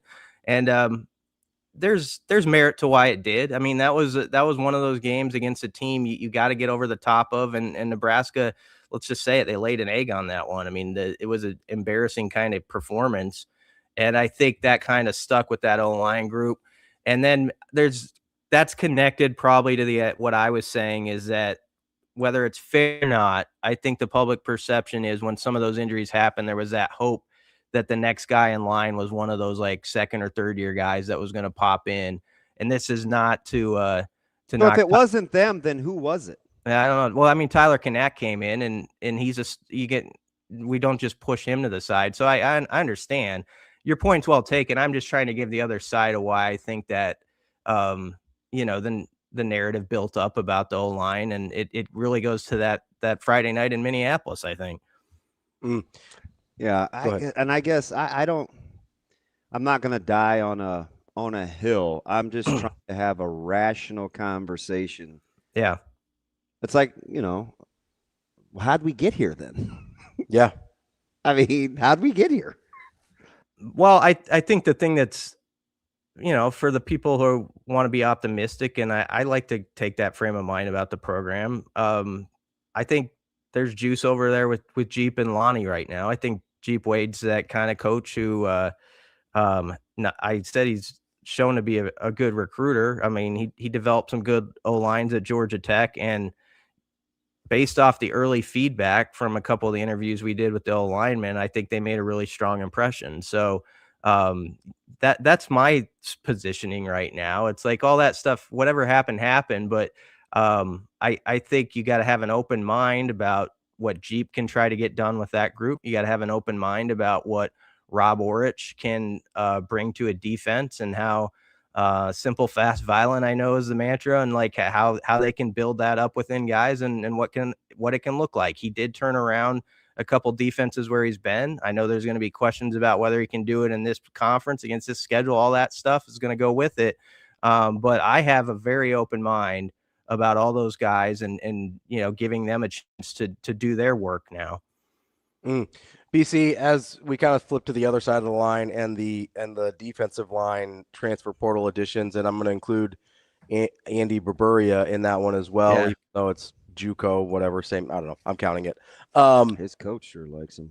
Both of them. Is there, it seems like we look at the offensive line and we go like, oh, well, he's a man eater, and that's a mauler and whatever. I don't get the sense that we feel that way about some of the defensive line recruits. How have you processed the guys that they've brought in over the last couple of weeks? I think there's a lot of excitement about Burburia and just, his production level, and obviously with what Coach Terry did with him at Iowa Western, and just the track record Coach Terry's had too with those guys. He's sent a lot of guys who have had success not only at the college level, but into the pros. And so I think there's real hope that he's the next one, because I do think the thought out of Iowa Western is he's one of the better ones they've had. And now he gets his crack at Nebraska. I think Whittington was a good pickup from Pitt. Like he doesn't have the resume yet, but he's another guy, third-year sophomore who was starting by the end of the season for Pitt, and I just think was probably a guy that a lot of people were interested in, probably more so than people realize, and that was a nice win for Nebraska. Like, he wouldn't have been like on the top of some of the portal lists you'd see, but that's just because he's not to that point in his career yet. And now you hope you have a guy like in your new D-line coach and obviously Roy Manning working with the edges, they can get the most out of him. But he's definitely got a lot, he's a ball of clay to work with, I think, that coaches are probably pretty excited about. Yeah, I'm trying to find the message from somebody that's in the know. I want to read it verbatim because sometimes I think when we look at something optimistically, it's like, there's kind of this eye roll, like, well, of course you think it's a good pickup or whatever, right? Because it's, for some reason, optimism is not viewed in the same vein as pessimism. One typically is easier to validate for whatever the reason. But he said, a guy that's in the know, he said, he goes, hey, he was on the same visit that we were. Highly regarded. You actually could have something if it breaks right. Should be exciting to watch develop. And listen, he doesn't have any skin in the game. He just talking about a particular player. I wouldn't necessarily call him a Nebraska fan. So I think leaving myself or yourself or whomever open to the fact it could be a positive is okay, right? Yeah, and I mean, so to win the portal game in this day and age, sure, there's cases where you could spend big on a certain one that you think is going to definitely hit for you, but the key above all is going to be being one step ahead in evaluating and seeing what someone is maybe a step down the road. That's what everybody's trying to do. That's why Pat Stewart is here. That's why they've got an evaluation team that's been working at it for months, is sort of building up a database of guys that I'm sure there's guys who it's like they've produced at a certain level, but then there's another category of maybe they don't have as many snaps to their name yet, but you can see it on film. There's a lot to like that you want to coach. And there's going to have to be some cases like that, not just this cycle, but every cycle where you nail it on those and you find the guy that is going to be something. And you saw it maybe a little bit before some others, but other people saw it in Whittington too. I don't want to act like he wasn't an interesting target to other programs. Like I think Pitt was disappointed to lose him. He was going to be a starter for that defense this year. And they've, I can't remember their numbers this year if they took a fall or not, but they've traditionally been pretty good on that side of the ball. So that says something. He's not a chop liver pickup by any means. Yeah, I mean, BC, we kind of do this with a lot of guys, not just on the defensive line, but I even saw guys doing this with Mubenga as well from LSU because they look up the PFF grades or whatever, and it's like, yeah, Alabama wanted this guy too. Like that was the direct competition. Yeah, for this so guy. We did that with Spindler, and he had the exact same PFF grade as Lutovsky, and Spindler told you he got better than he did at Notre Dame. And guess what? They were both good this year. Don't let the facts cloud our judgment. Those are those guys saying that, BC. That's not me. That's not anything but what it is.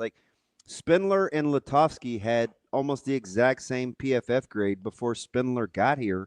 And Spindler will tell you he got better on Nebraska's watch. That's not made up. That's not propaganda. That's a quote. Yeah, that's almost word for word. No, I get you. I mean, knock on this table. They added 3 good guys to the competition, a couple who could start for sure. And at this moment, you have your senior center and your senior left tackle. And I don't mean to be ominous sounding with that. That's just the way I talk now in this day and age with the portal. You never know what's happening. But Pritchett at left tackle, I thought to your point, Damon, earlier, you talk about a guy who developed at the end of the season. We were about all out on him too, weren't we? Yeah. I think it worked out in a weird way. Maybe not weird, perfect for Nebraska, the way his development timetable happened in this state of college football, where it didn't pop for him right away. And he saw sort of the fruits of his labor here in Lincoln at the very end. And it probably doubled down on the idea like, hey, let's run it back here. I've got something good going. And I know he has a connection with Coach Teasley as well that is useful, but let's not undersell how big a deal a couple of those guys are that they're in the fold right now. Like, I mean, that's big too, is winning your own roster sometimes, some of the guys, and making sure they're back in that uniform next year. BC, real quick before we let you go, anything? Well, we got Kendi coming up next. Andy's good. Okay, well, you don't have to go if you don't want to. I'm just teasing. What are you hearing, if anything, about all the Coach Eckler rumors about possibly leaving? The stuff I've heard is from our USC guys that they were pushing for him yesterday. And beyond that, I don't know. Like, it's, I mean, I guess I'd say this, like, duh. Like, he's the type of coach that is going to have, it doesn't surprise me if there's suitors for him. And within these deals, like, I would assume Nebraska works hard to keep coaches like that when people come after him. You know, Coach Barthel, I think, probably was a guy that was targeted by some people, you know, or looked at after this season. And, you know, he's still here. And so I think sometimes people don't realize, like, with probably half the staff, there's opportunities that rise up. You don't hear about them, like, in midstream, right? Like, so this is just a case where maybe there's something that's in front of someone as an opportunity, but we just happen to be in on it in the middle of the sentence, and it could play out just fine for Nebraska. I don't know yet, but got our eye on it like everybody else does. But I'm not going to act like I know something I don't, especially in those situations. You usually can't know a lot. It's just like it's what's going on in that coach's head, and you know, I also don't know, like, how serious the courting is from other sides too. All right, I want last one from me. Nebraska hoops, and then there were 4. Yes. After Iowa State, and listen, I respect the heck out of Miami of Ohio. That Iowa State game was weird. But it was start to finish, though. I know. It was weird. But let me ask you something here, B. I was making kind of the comparison, and I had to be patient, about Nebraska basketball and having fun with it and projecting records and how far can they go with this undefeated streak. And there's no pressure, right? We're just living our best life, even though if it was a different sport, we would be afraid to extrapolate past the preseason or, you know, the non-con schedule, right? And I compared it to Indiana and expectations and not really having any because of the lack of historical success. You think that's a factor, or is it more we just don't know how to act as excited Nebraska basketball? Because the ride has been fun, and I enjoy thinking positive and what's possible doesn't bother me at all. I'd have to think about that question a little bit. I do think it is a factor in football. Like, in football especially, I think it's beneficial to Indiana that they had the lack of history they did. And the reason I say that is, if you take over a program like Nebraska in football, even if you're sort of have been scuffling a little bit like Nebraska has through recent years, you know, Damon, that the Huskers are still sort of one of those brand names that, like, you still get the attention of an opponent like you're like a top 15 team, maybe, because they see that as a pelt they can put on their wall. Like, hey, we beat Nebraska, this kind of historical program in football. And so you get everybody's best shot, even if you're not like a juggernaut at that time. I think especially in football, and Indiana maybe had the advantage, although I don't want to take anything away from what they're doing, but there is something to be said for where you don't get that every week from people the first year or two. Although that has definitely changed. So I think there's some of that. But I don't know with basketball as much, because, you know, like, I think this team has gotten everybody's best shot. Like, I think Izzo came into PBA knowing, like, Fred's got something with this squad. We're going to be in for it for 40 minutes. And Nebraska came out victorious. And what's so impressive about last night is I thought they took Oregon's will in that game. It was like that run in the second half where there's a point where Cale Jacobson scored like 7 in a row. And the Ducks, like, didn't play defense on one of the possessions. Like, no one was guarding Cale, and he just, like, decided, I guess I'll shoot this 8-footer and bank it in because no one's on me. that was something to see, not just like Nebraska getting to 17-0, but them just breaking a team's mindset sort of in a game like that. And that it's fun to watch right now. It's one of the more fun stories I've covered since I've been covering Husker athletics. It really is. It was interesting because Oregon came in turning the ball over a fair amount, but to watch some of those passes and what they did with the basketball, I was like, they'd much rather be someplace else. They couldn't even play catch. I got no ill will toward Dana Altman at all. Wrote a big feature story about him when I was a young writer, and he was very kind to me. But boy, I'll tell you, it was like that presser was someone shot his dog type of deal. It was that type of feeling there. So yeah, that's what they've beaten 2 teams in this league by 30+ points. You got to sometimes step back and be like, okay, that's something else. That, one thing to be 17-0, it's just a way they're sometimes taking apart teams. And even when they're not playing their best, or even if Rink Mast has foul trouble and scores 5 points, they did what they did last night. And apparently that's no big deal. Yeah. That's no big deal. 5 points in 17 minutes? No big deal. You got Klay Thompson Jr. and Braden Frager out there. What do you need? I mean, come on.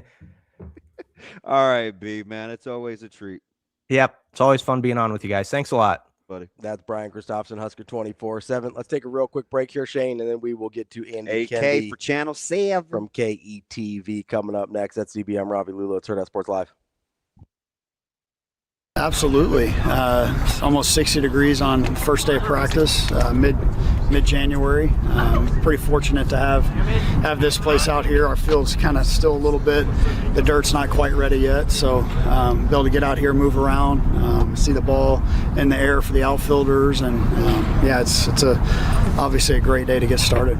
Yeah, I just think it's going to be new for everybody this year. Obviously, around the country, this rule's pretty uniform, so I think just it'll be new for us just in terms of figuring out, all right, how hard to push this early, just in terms of their legs. I mean, we've talked ad nauseum before everybody left about, hey, like, it's going to be a little different this year. We don't have 2 weeks to kind of ramp up before we really get going. So yeah, it'll be interesting. But I think from a pitching standpoint, I think it'll be great to have just our hands on them for a little bit longer, and hopefully what is a few more real live game type situations.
Yeah, as a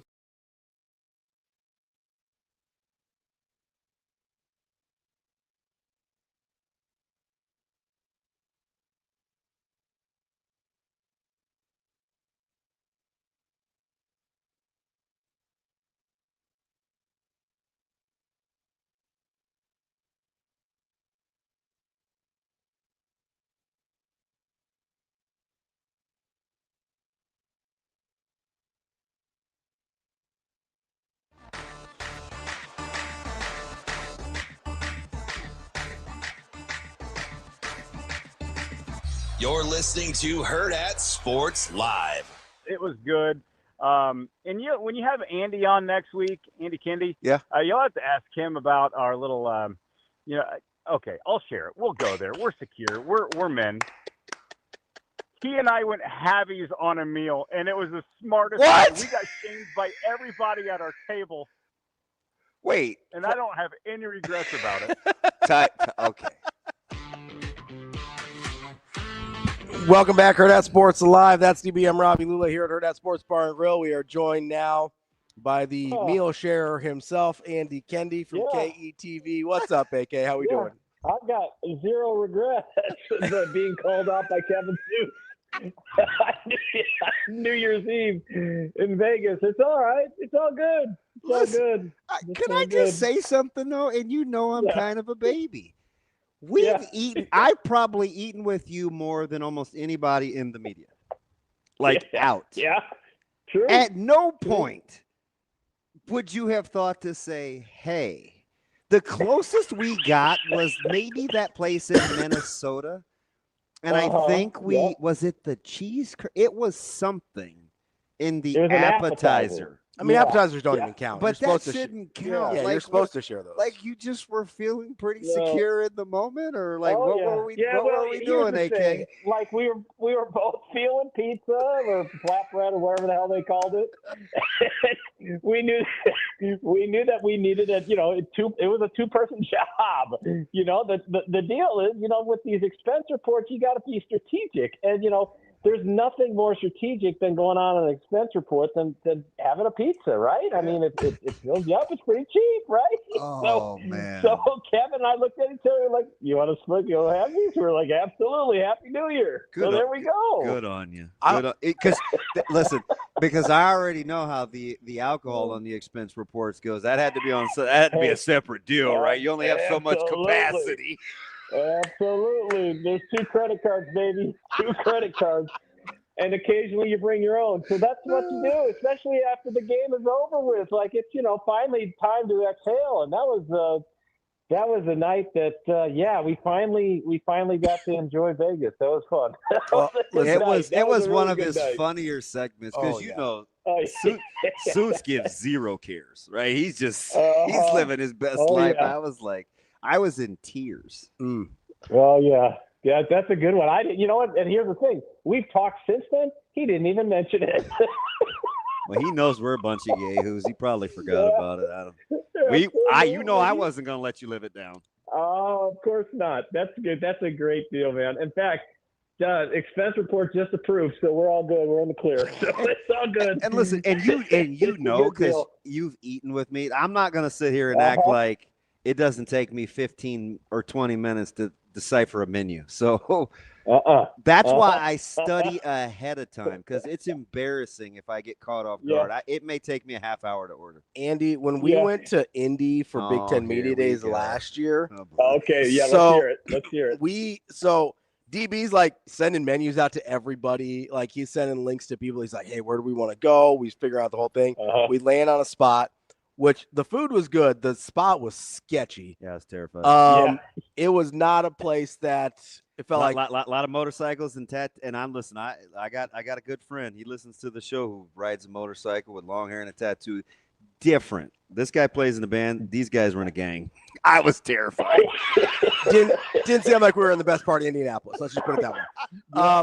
Okay. But DB orchestrates this whole thing where we're ordering.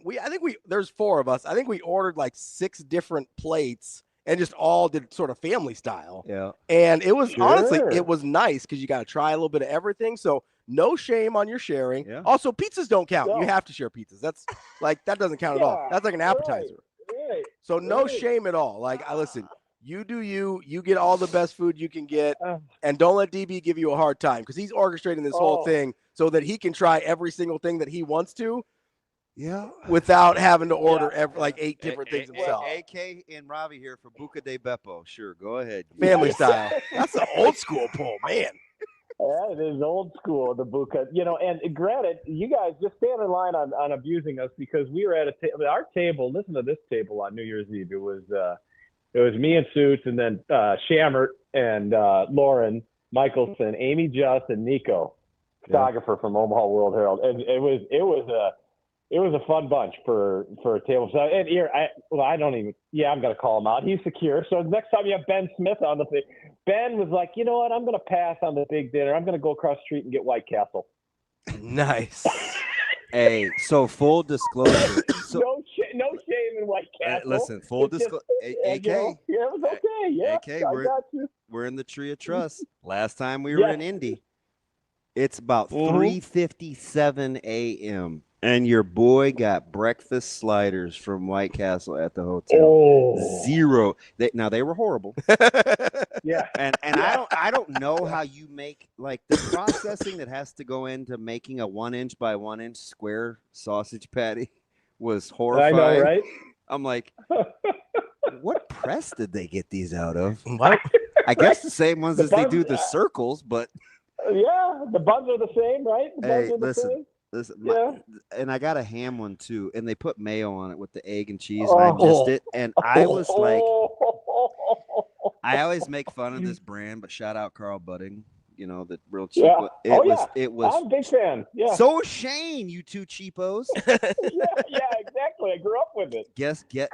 But zero question, that was the ham. I got one ham, one bacon, and two sausage, and I'm telling you. Never again. Did you need a code? Did they give you a code to go to the bathroom? That's what you need. No. So, is the bathroom open, or do you need a code or a key? That's more of a Waffle House than a White Castle deal there, AK. Again, since we're still in the tree of trust. Circle of trust, right? I never went back to bed, and I didn't walk over to the arena until quote unquote later because I wanted to make sure digestively you were okay. Good. You were wanting to make sure you didn't have the same experience I had in Indy. The cars were going over to the facility, and I was like, "No, I'll be fine. I'll just walk. Just give me a minute." Oh yeah. All right. Oh, that's tremendous. Well, and by the way, I'm hearing media days for football. I mean, I hate to jump ahead, but not in Vegas this year. That was a one and done. Yeah, I don't think it was received super well. No, it wasn't, and wasn't attended very well either. It was really expensive for tie lines and stuff too. Yep. Oh yeah. For to actually do work at media days, imagine that. Yeah, it was an expensive proposition. So I imagine it's either Chicago or Indy again. So I'm not. Buckle up. I think I'm one of the few that does not mind going back to Chicago. People didn't like it because I'm with you 100%. Because of the basement experience. But I thought Chicago was greater than Indianapolis. I don't know if that's a popular take though. Well, the year you're referring to the Marriott year where it was in that basement, and that was the year that. Now that was a bad setup, but it was better than the Fugitive one. Correct. I thought the Hyatt one is the best setup. I agree. That was the one where we could walk across the walkway. Correct. That was Kevin Wilson's last year, and he was a menace at Indy. I'll never forget that. Yeah. Yeah, that setup is a little spread out, but I think with for what the purpose is, I thought that setup is the best. I agree. I agree. That was the one. Also, they know it's Chicago, right? Like, you don't have to do it in the basement. There's lots of options. So why were we down there? I think it was just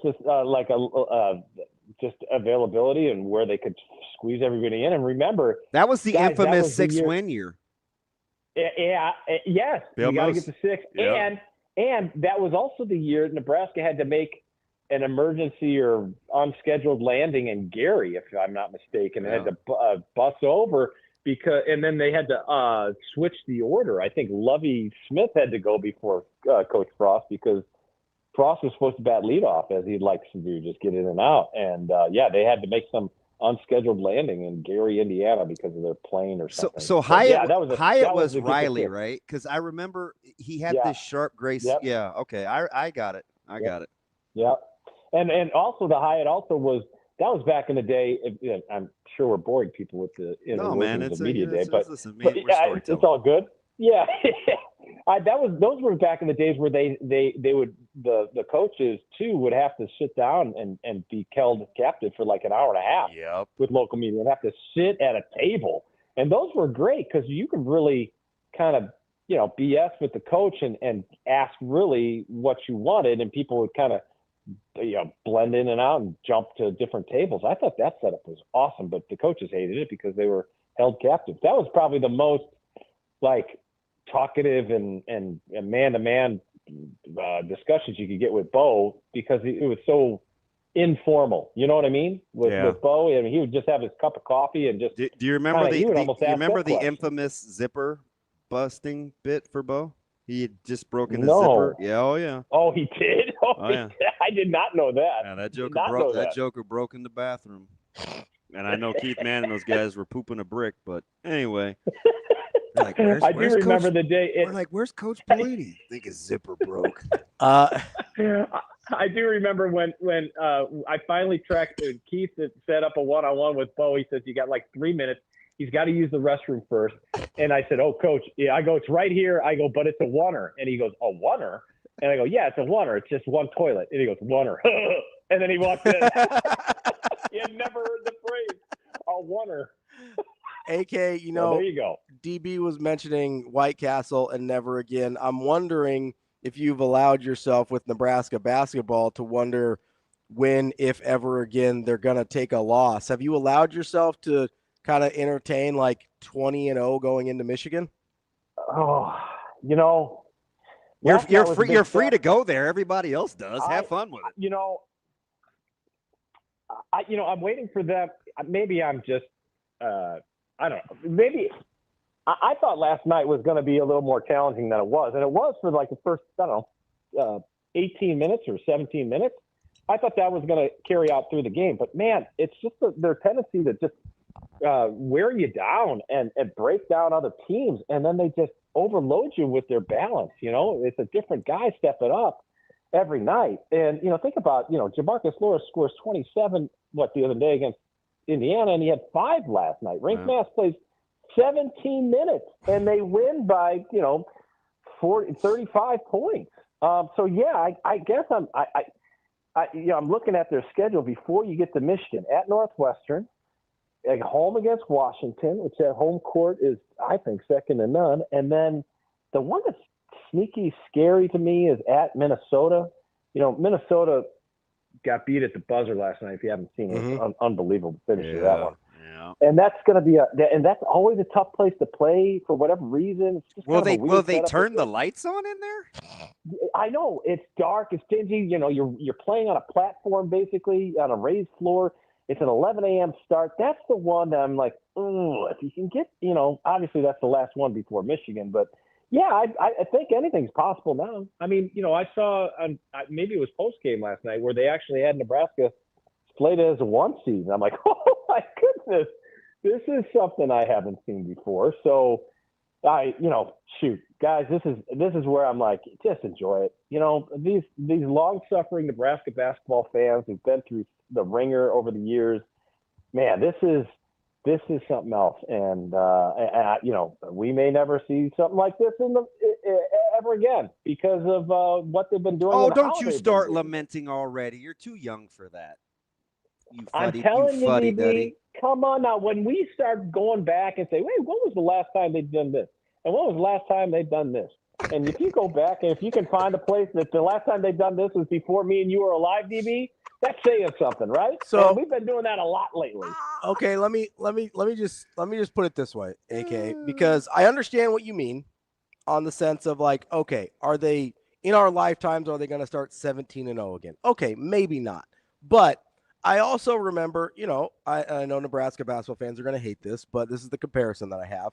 I remember growing up watching Creighton basketball, and the first guy that I remember was Ryan Sears. And I go, oh, man, they are never going to have a guy as good as Ryan Sears again. And then right after him comes Kyle Korver. And I go, oh, man, they are never going to have a guy as good as Kyle Korver again. And then right after Kyle Korver is Nate Funk. And I think, oh, man, they are never going to have a guy as good as Nate Funk again. And then it's Doug McDermott, and then it's Ryan Kalkbrenner. And so, we keep doing this thing. And maybe Kalkbrenner's not as good as McDermott. Maybe Funk's not as good as Korver. But the point is, we sometimes do this thing where we're like, oh, we're never going to have it this good again. And it's like, yeah, you can still have it pretty damn good, though.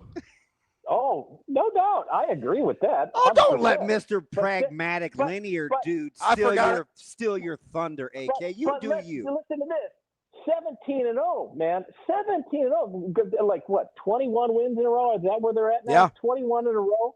Are we ever going to see the stretch again? So that's kind of my point. Is thing. maybe you don't get 17-0 again, but maybe you get better in. We don't know what the postseason looks like. Maybe you get better in the post. You know what I mean? Like there's other. Here's my things. deal, Ravi. This is where I'm going. Mm-hmm. Okay, you've mentioned some superstars for Creighton basketball, right? Mm-hmm. Here's the thing with Nebraska. Are we going to see a team with this kind of cohesiveness and connection, both sides of the ball, right? In this day and age of NIL and guys making millions of dollars a year, you have a team that actually, oh, by the way, they play fundamental basketball, and they play for each other, where the team is better than the individual parts. Like that is the team. If you look at the scoring leaders in the Big Ten, you don't see any of the Nebraska guys. You know why? Because they play like a team, and that's where I'm going. Like this is so refreshing to see a team play like a team, especially in this day and age. To your point, I'm trying to find the Twitter thread last night during the game. Let me ask while you're looking for it. Let me answer your question with a question. Whatever. Well, no, I thought you were looking for it. Sorry. No, it's fine. Go ahead. My answer to your question is another question. Is Fred Hoiberg still the basketball coach? Because I'll take my chances with what you just said. Because I think he's figured it out.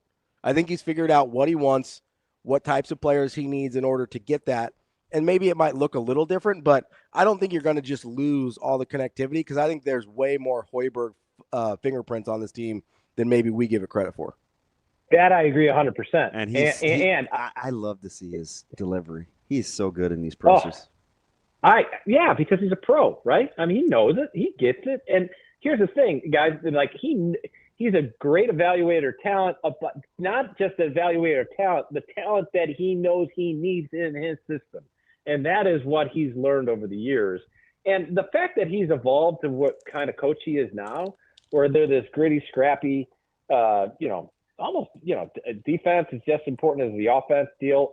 This is a pretty amazing story. And I'm just happy that the nation is actually giving Fred his flowers, this is pretty cool. This is very cool to have Nebraska basketball on this stage, where a guy like, John Rothstein with his platform, he's going nuts over it on the national, Twitterverse. And that's a great deal. And you just can't imagine what's going to happen next. And that's because we don't know. This is all new to Nebraska basketball fans. So this is why it's so enjoyable. To your point, last night, I think they played 7 guys with 17 or more minutes, and I think Garcia got to 10. So that's 8 guys with double-digit minutes. And we have done this with Nebraska basketball for years. There was a Twitter thread last night, and some of the replies were funny. It was, hey, with this team going forward, what do they need? And so we did the thing, or social media was doing the thing, where they would take players from other stretches. Oh, hey, would you take Bryce McGowan's on this team, or Bryce with this team, or whatever. And there were like 4 or 5 guys that were like, guys, don't replace anybody. What makes this team unique is just how they're playing. We don't need it. We don't want anybody different. I thought it was I'm like, oh my gosh, let it Nebraska basketball. Like, we're gonna learn to have nice things. I hope so. Yeah. I hope so. But do you know what it is? It's because they've never been given anything good before. Like, football is just the opposite. You've had too many good things, so we're spoiled. Mm-hmm. Yeah, agree. Well, and I'll tell you this. Somebody in the newsroom last night said, and imagine, they don't have Connor or Sejan. And I said, well, is the mix different with Connor? Who knows? Maybe they're better. But nobody knows. We're not even allowing ourselves to go anywhere different other than to stay right here. Stay right here. That's awesome. Just stay right here. It's good right here. Let's stay right here. Your club is 17-0. They're ranked 8th in the country. Probably going to move up if they win at Northwestern. Enjoy it. This is fun. Here's the funny thing about basketball. The Sejan argument is like, oh, imagine if we had a Sejan. It's like, can you be better than 17-0? Because as far as I'm concerned, that's not possible. That's what a couple of the replies were last night. It's like, guys, they're perfect. Like, why are we Like you tinkering? can't, yeah, like you can't. Right. What, you got to beat Oregon 96 to 55 Yeah, or 90 to 55? You know, like, Could come you on. believe how they were playing volleyball on offense? It's like it would hurt them just to squeeze the basketball. It's like, Right. It was like hot potatoes. Like, what the are they ball movement doing? that they're going. Turning it over. I was like, I don't know. Altman's presser it's not an all-time classic, but boy, it was hard not to feel for him because Well, when I'm looking at the box score, bench points just comes out. Yeah, like just at 37-7, your bench points and points off turnovers 23-4. Come on now. And what was it the other night? 22-0? I mean, that's the thing. That's how deep they are. Their bench is deep, and like I say, different guy can step up every night. And Sam Hoiberg doing Sam Hoiberg things, assuming he's on the floor. 5 steals in that first half. That's going to win you some games, And good on these guys for keeping it all together. And how about Brayton Frager? This is a guy, and you're like, wow, he redshirted. I want to hear people like, what are they doing redshirting him last year? And he almost didn't. He almost came out. But I'll tell you, it's a beautiful decision now looking back because that guy is a player. Oh my goodness! And the sky is the limit for that kid. So good on this. It's going to be a fun couple months. That's Andy KENDEIGH, KETV. AK, appreciate the time as always. We'll talk to you later. Thanks, AK. Thanks, fellas. Good laughs. Have a good one. You got it. We're going to take a real quick break here and get to Mitch Sherman from The Athletic coming up next on Hurrdat Sports Live. Yeah, I mean, the biggest thing for us was competing with them on the glass. That's a top 25 offensive rebounding team, and we held them to 0 in the first half. And I told the guys in the locker room, it's the power of finishing a half the right way and getting the momentum. I give Oregon a lot of credit for the way they came out, and it was, if I'm not mistaken, 28-28 with about 3 minutes to go, and then we end up with a double-digit lead going into halftime. And then I was really proud of how the guys responded coming out and throwing the first punch, and then really keeping our foot on the gas for the entire 20 minutes in the second. And, listen, the travel that Oregon has had this last week is crazy, to play west or on the East Coast and then fly back for one game and then come back to I give these guys a lot of credit for the way that they came out of the gate. And, Dana's one of the best to ever do it. And, they're going to figure it out and hopefully be home and get some rest. But, I'm proud of our guys. They really did. We talked about that before the game. If we win the glass, we're going to have a really good chance to win the game. And that's what happened.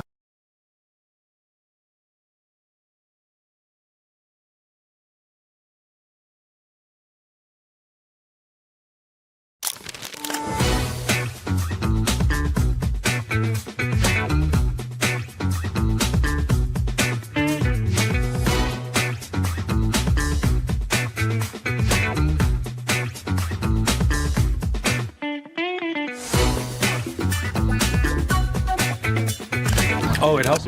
Yeah, it helps a bunch.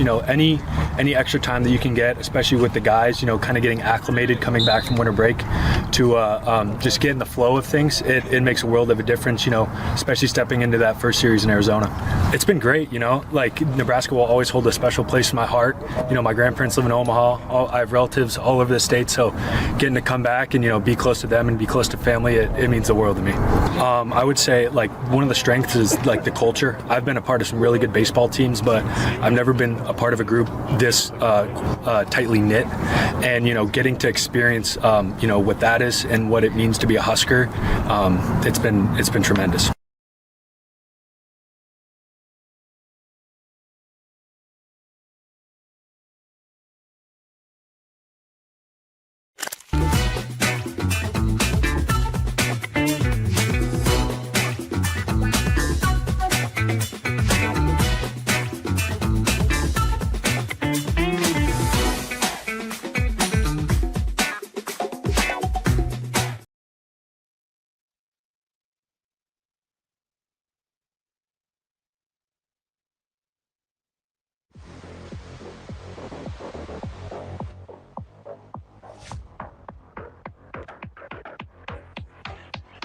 Welcome to Hurrdat Sports Live.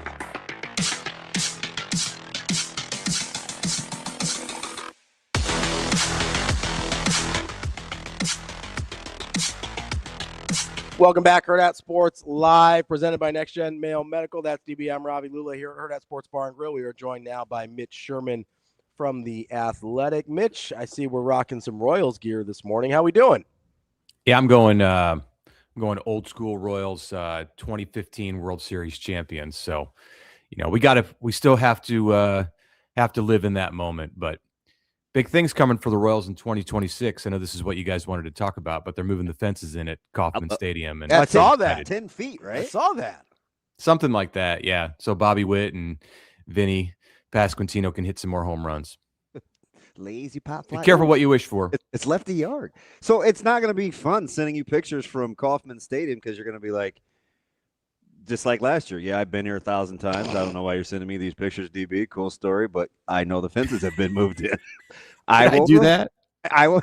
I'm teasing, but yeah, I did feel like, wait a minute, you were just here, however early before that, a week or two or a month or whatever. I was there for the Dodgers in June. Yeah, and I was like, why did I just send this dude a picture of Ohtani? I don't know. But you might have been there the next night after me. I think I was, because your seats were right there too, right? We sat down the third base line. Third base line, yeah, shallow left field. Yeah, that's right where I was.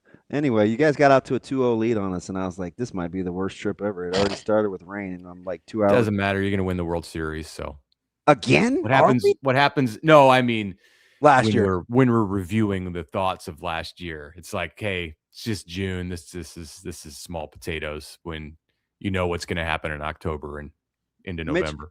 Mitch, so should I? People give me a hard time, and I always look for advice on how to behave as an adult. I struggled with documented, right? I struggle with cheering for good players. I get it, but this one is real. I am not a Timmy Trumpet guy. Do I need to grow up, or will you not judge me for not being all in on Timmy Trumpet and Diaz when he comes out as a Dodger fan? Are you talking about Timmy Trumpet, like the actual guy who plays the trumpet? Okay, I wanted to make sure we weren't referencing a baseball player. I love the price. I know Timmy Trumpet. Yeah, I love the price tag for Diaz, but I'm not like all in on the acquisition. Do I need to grow up? Your team has a lot of money, Here we so go. I think you should just embrace the fact that they spend it. That's where I'm at. I have some Dodger fans in my family too, and I have no sympathy in the group text that focuses mainly on baseball about like the complaints and the worries of Dodger fans. So no, I don't think you should have any reason to be wallowing in anything when that's your team. But you gotta do you and support them the way that you want. It's always it's not fun if you don't have anything to be worried about or complaining about. Like if you're just Indiana football and you beat everybody by 40 points, what's the fun in it? Mitch, I'm gonna guess Indiana football fans are actually having a lot of fun right now. I think they probably are. If I had to, you think all those talked to one last night at the Nebraska basketball game. All those fans were still left in Atlanta from what Nebraska did to Indiana during that 16-point deficit, because that place was not very loud for what it was for Indiana to have been up like that, and then all of a sudden it was gone. They were probably still hungover. Yeah, I mean, of course, all of them were reveling in the football. That's the thing is you do something like what Indiana's doing in football, and Nebraska in basketball is far from those kind of accomplishments. But just like the shock value of seeing the program in Lincoln or the football program in Bloomington reaching heights that were completely unexpected, it brings everyone in. So all kinds of people. I mean, Nebraska basketball fans are coming out of the woodwork right now. I mean, I'm hearing from people at the game last night. My phone's lit up. People watching this game who haven't paid attention to Nebraska basketball, and I don't know, even the years where they went to the tournament under Fred and under Tim Miles, like they weren't jumping on in this way, and that's obviously what it is with Indiana football. So. Yeah, I couldn't necessarily tell from watching on TV Saturday in the game in Bloomington Indiana basketball fans were totally engaged, or if they were still if they still had their heads in the sky a little bit from the night before. But you have to expect it at this point with Indiana football. Like, that wasn't all that much of a shock. I say that, and like at the kickoff of that game, I had it in my head that Oregon was going to win that game, but then they started playing, and I was like, oh yeah, this is Indiana. This is what they do. They make no mistakes at all. So it's no matter how you look at it, that win for Nebraska in Bloomington, I don't care if it came at the same time that the football team was playing. It's a tough place to go in and win, and they just continue to amaze me at every turn, including last night with a 35-point win. Hey, Mitch, I'm going to, like a belt-high fastball to your favorite player in Kansas City, who, by the way, is going to have a good chance to win an AL MVP finally. I'm in one of my little anti-social moods in Vegas, so I'm looking to walk someplace close at night to go get something to eat. And lo and behold, I hear this, hey, DB, you doing this media SHIT? I look over my shoulder. It was one Carl Hayes with his wife. And I said, listen, it was the second most exciting thing that I had seen, because I had just seen Petco in the lobby, Mike Petco in the lobby right before that. So in my heyday of fandom, those guys are up there. So I said, Carl, what are you doing here? And he's like, hey, my wife and I, we come here every year for Christmas at this time. This is just kind of what we do.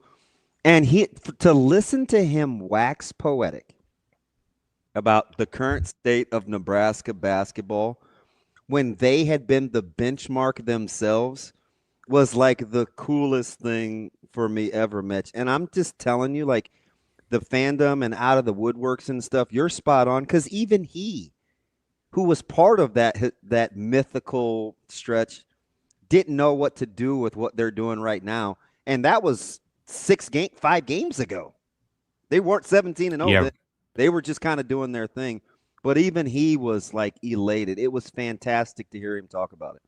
Yeah, the storyline is progressing very fast with this team. So last night was the first time that they played at home since January 2nd in that Michigan State game. And I think in that game, everyone was wondering, all right, is this when the glass slipper doesn't fit? People are going to come to cash their paycheck right now. It's a new year. They're playing Michigan State. Like, this is no longer, just the start of the season and like a fun little story. So that was the feeling it wasn't even 2 weeks ago. It was 10, 11 days ago.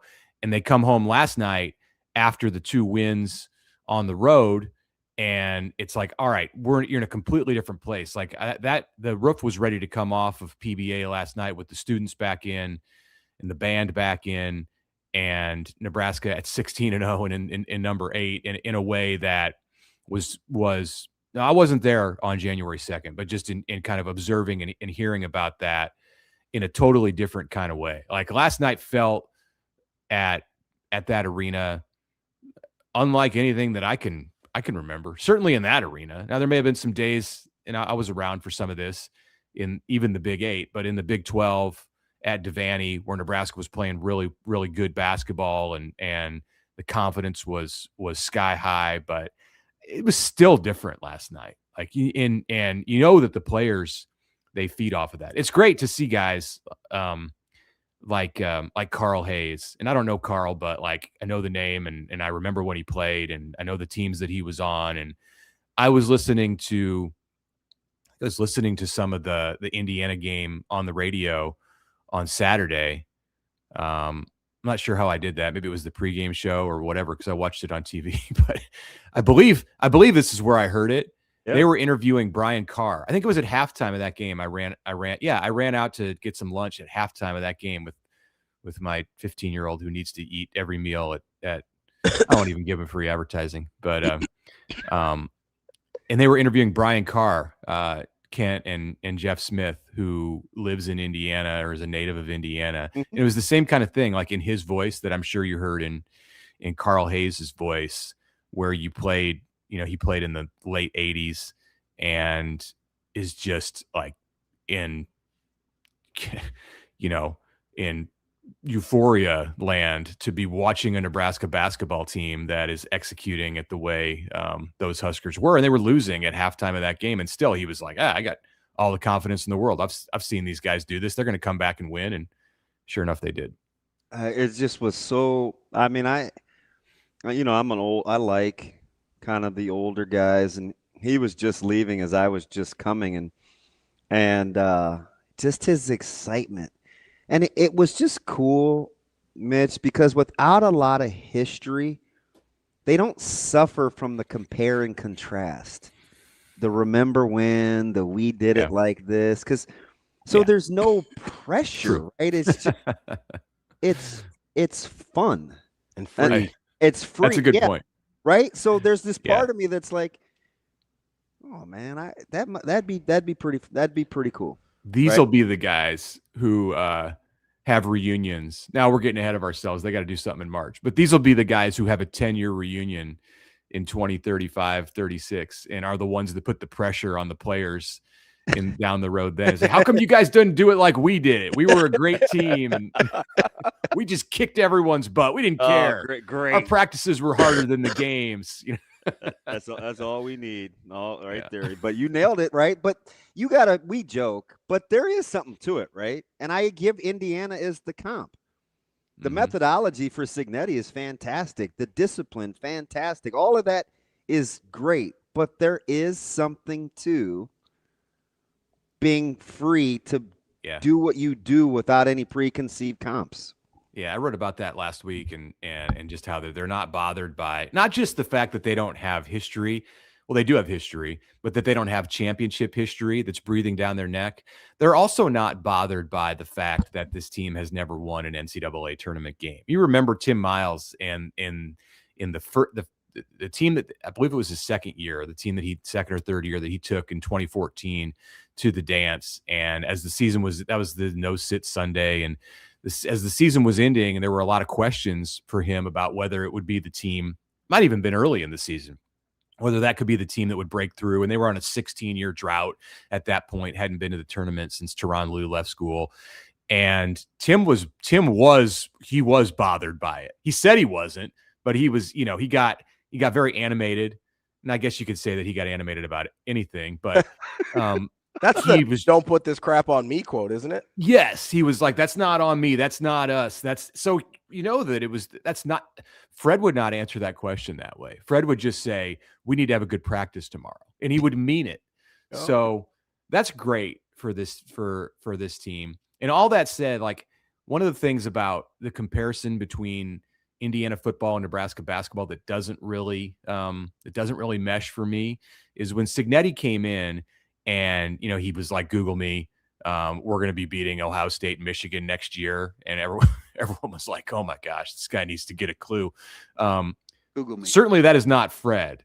And I think even if you were to say to Fred as recently as a couple of months ago, hey, you're going to play Oregon at home on a night in January, and Rink Mast is going to get in foul trouble. The guy who your offense runs through, your all Big Ten caliber player, the one who the most valuable piece on your team, he's going to get in foul trouble and score 5 points in 17 minutes. What kind of a game are you looking at? I mean, in no scenario are you then saying, yeah, I think we could win by 35. Like it's how many scenarios ridiculous. Are you saying I think we could win? No, going very into few. the season, right? If you told me that about Mast in any conference game, how many of those are you actually saying like, oh, I think we can still win? Yeah, like one that's or not two. A big number. Like one or two, you'd have you would think at the start of the year. That's what you would have thought, but it's just completely changed. I mean, everybody in that top 7 is like if everyone is contributing in like this such unique ways. I mean, to watch Cale Jacobson last night. First of all, he's manning the post on defense at 6'4". I mean, I'm not going to say anything bad about his athleticism. I'm sure he can dunk, but he's not stacking up physically to the big men in the Big Ten. Definitely not the Oregon big men who are their bread and butter when Shellstad, their point guard, is out, even more so. and he's holding his own down there, and he's like controlling the game on offense. He scored like 9 straight points at one time. This is Cale Jacobson. I know he's a vet. Like, he's been around. He's been in the program 4 years. He's earned his time. Like, he is a very smart and methodical and like sneaky good player, but it's Cale Jacobson, and they're playing Oregon, and he is like taking over the game. It's just, some of the stuff is, you can't even believe it when you see it. Have you allowed yourself to think about how Sam Hoiberg's way better than we think he is? He's obviously very good. And, you know, I've heard some conversation, like, since it's basically midseason, or we're getting close to midseason, where people start to roll out their, you know, early all Big Ten teams, and you just put Rink Mast on there because you go, well, he's the most consistent, like highest ceiling guy from Nebraska, the one who does the most on the court for them. I don't know if that's accurate in some games. I mean, Rink has definitely had his nights where he went wild, and Sam doesn't fill up the stat sheet like he did last night every night, but it sure seems like every single coach that Nebraska goes against mentions Sam Hoiberg first when they talk about Nebraska. And you know that defense travels in college basketball, and you have to be playing great defense to win in March. Altman talked about that last night. He's shown that with his teams through the years. So Sam is the engine that drives their defense. And when you start getting stuff on offense like he did from him last night, where he's going coast to coast and weaving through the lane and making shots. And I mean,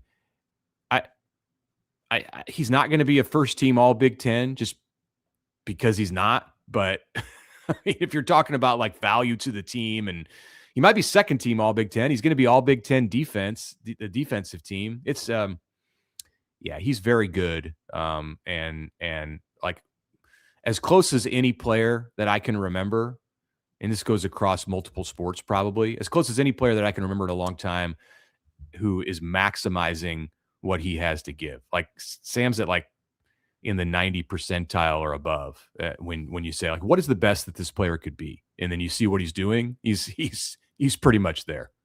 I'm going to stay right there because two of these teams have something in common.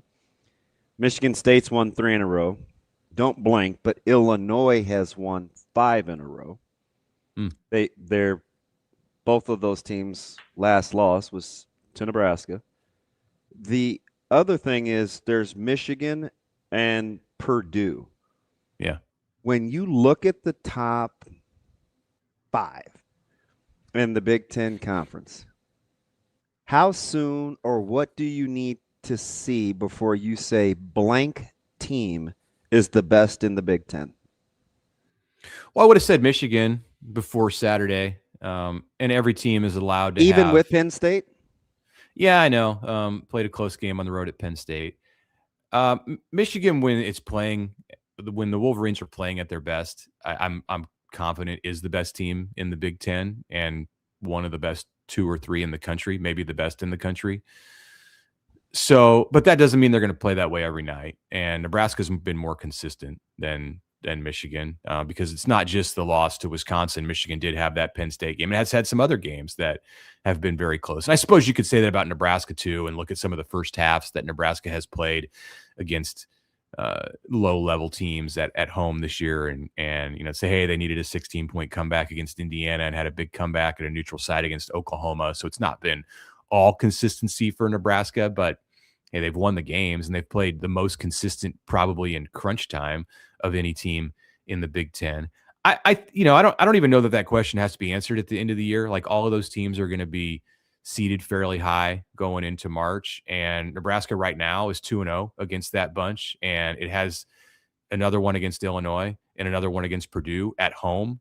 Has to go to Michigan. So if you can hold serve, which is not going to be easy to do, in beating Illinois a second time and beating Purdue, I mean, Nebraska will probably be underdogs in at least one of those games, and will definitely be an underdog going into Ann Arbor. But if you can somehow go 2-1 in those games, like, you have to start to then like Nebraska's chances to win the Big Ten, which is crazy, but it's a real thing. They're 6-0, and they have some winnable games coming up, and there's some winnable games at the end, and they've got 3 that on paper stand out as really, really, really tough.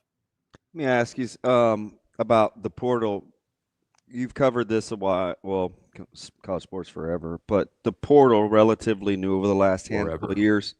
Do you wait till you evaluate portal acquisitions, or do you kind of like take it with each edition, and or how do you view how teams are managing and success rate in the portal? One way to look at it, I don't know that the only way to really judge it is to assess the production of the players once they get into the program and start playing in games. Like there's no other method that actually works.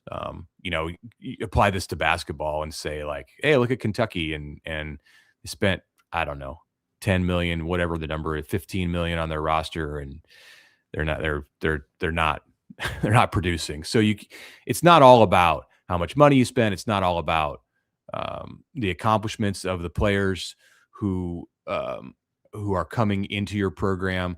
I think a big piece of it is, what did you lose to the portal? And that's the place where Nebraska has done exceedingly well, I think, here in the last couple of weeks. And there are 3 days left.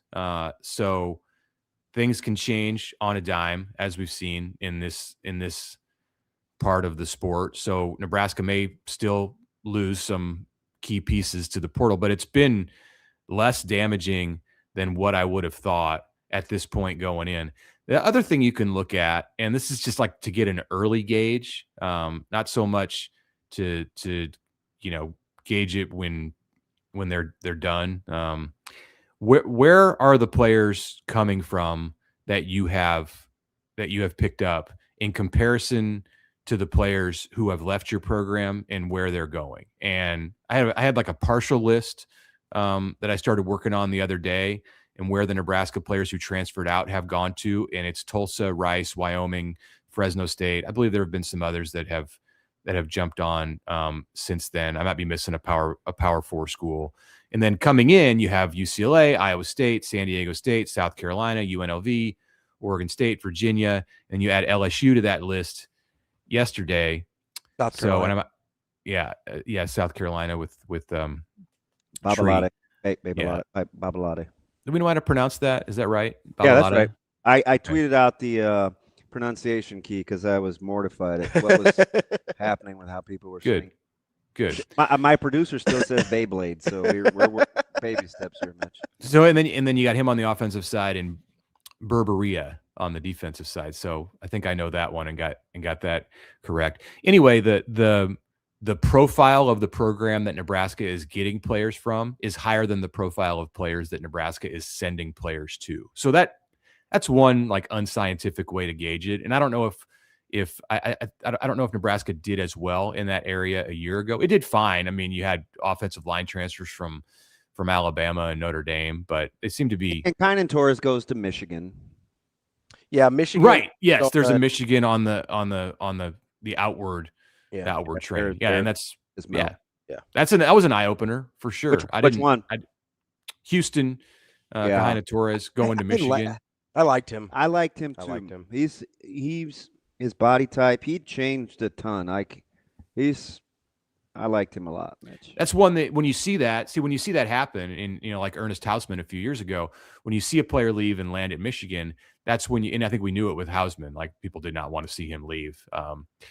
Obviously, but with this one, with Kynan Torres, it's like, is this guy going to go and, be an all conference kind of offensive lineman here in a couple of years? And I think people knew it a year ago with Uman Mielen that Nebraska really had something there, and going to the SEC. We sure didn't act like it when he left. Ooh. I know. We saw it. We saw it at times in Princeville. I agree. But yeah, you look at the season that he had, and that's how you gauge it. It's got to come after they've had a chance to get their feet on the ground and play in their next program. And so then you rate the losses versus the gains and try to win the portal every year. Mitch, do you, whether it's in the moment or kind of afterwards, like we're grading, do you grade on a scale with schools that not that Nebraska doesn't have a good amount of NIL money, because we've talked about that a lot this last few years, but like schools like Nebraska, where it doesn't seem like you have one enormous benefactor necessarily, versus schools like Oregon, where they can kind of just rely on the old man's money, and it's just like, do you grade on scale because of that? A little bit, but they're all competing for the same prize at the end. So I think you can grade on a scale in the portal that way, but then once they start playing football, like, that doesn't matter. But yeah, it's interesting to see with Texas Tech at the beginning of the portal cycle, and their strategy was just to go hit it hard right from the start and outspend teams and just like overwhelm prospects with what they had to offer and fill up their class early. And then you saw other teams, Big Ten teams, Ohio State and Oregon, that sat back and knew that it might be in the second wave of players to go in the portal before some of the pieces entered that they were interested in, or if they went in the first wave, they were having those two schools were having, and probably some others were having Georgia, hasn't been real active in getting players, Miami, those teams that maybe sat back and had communications with the agents of the players they wanted and said, hey, hold tight. Like, we're going to do this. We're going to do this in the second week, and we're going to basically sign who we want when we want. And that's a little bit of a flex. And you've seen it from Oregon. You've seen it from Ohio State. I think Ohio State went out and signed like 6 players last weekend, including a couple of D linemen from Alabama. Like, everybody would love to be able to do that, but everybody is not Ohio State. They obviously have not just the spending power, but the reputation as a program to be able to they don't have to wade through some of the junk that other programs do in trying to get transfers. And it's the same way in recruiting for Ohio State, so it's not a surprise. All right, I'm going to ping, just because I know you follow a ton, before I get you out of here. Will we remember last night's game at Creighton, the replay, as the replay that saved the postseason, or did it prolong the inevitable? Yeah, I just watched it. If you'd asked me that question, in fact, while I was waiting to come on your show, I watched the play, and I was like, I was slowing it down frame by frame. And that's tried it. I did that for 10 minutes. I know, I did it for a while. I would probably still be doing it if you guys hadn't pulled me in. And I don't know. I guess I would like a rule interpretation on 2 things. One, is the game over when the light comes on, or is the game over when the clock hits 0.00? And then the second thing is, does the ball have to be completely out of the player's hand, or can part of the ball be out of the player's hand in order for it to count as a successful shot? And like, the answer to both of those questions probably determines whether the call was right. And I'm not sure what the answer is. But yeah, I tend to think Damon, and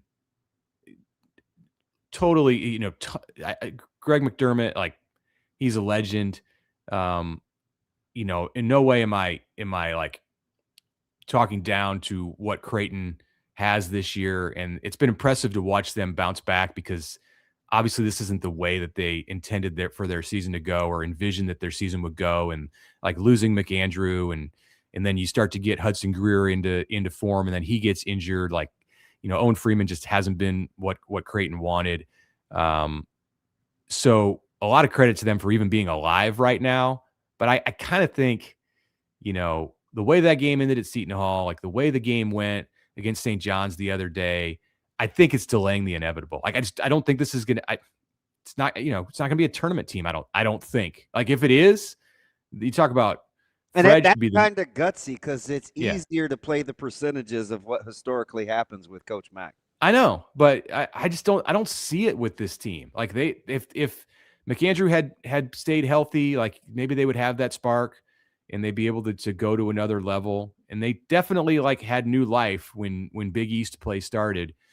I think this is going to be the rare year where they're going to be playing in another tournament at the end of the season and not the big dance. And they've had an amazing run. And I don't think this is any kind of indication that like it's coming to an end because max time is coming to an end. Like, I think they're going to they're going to keep going.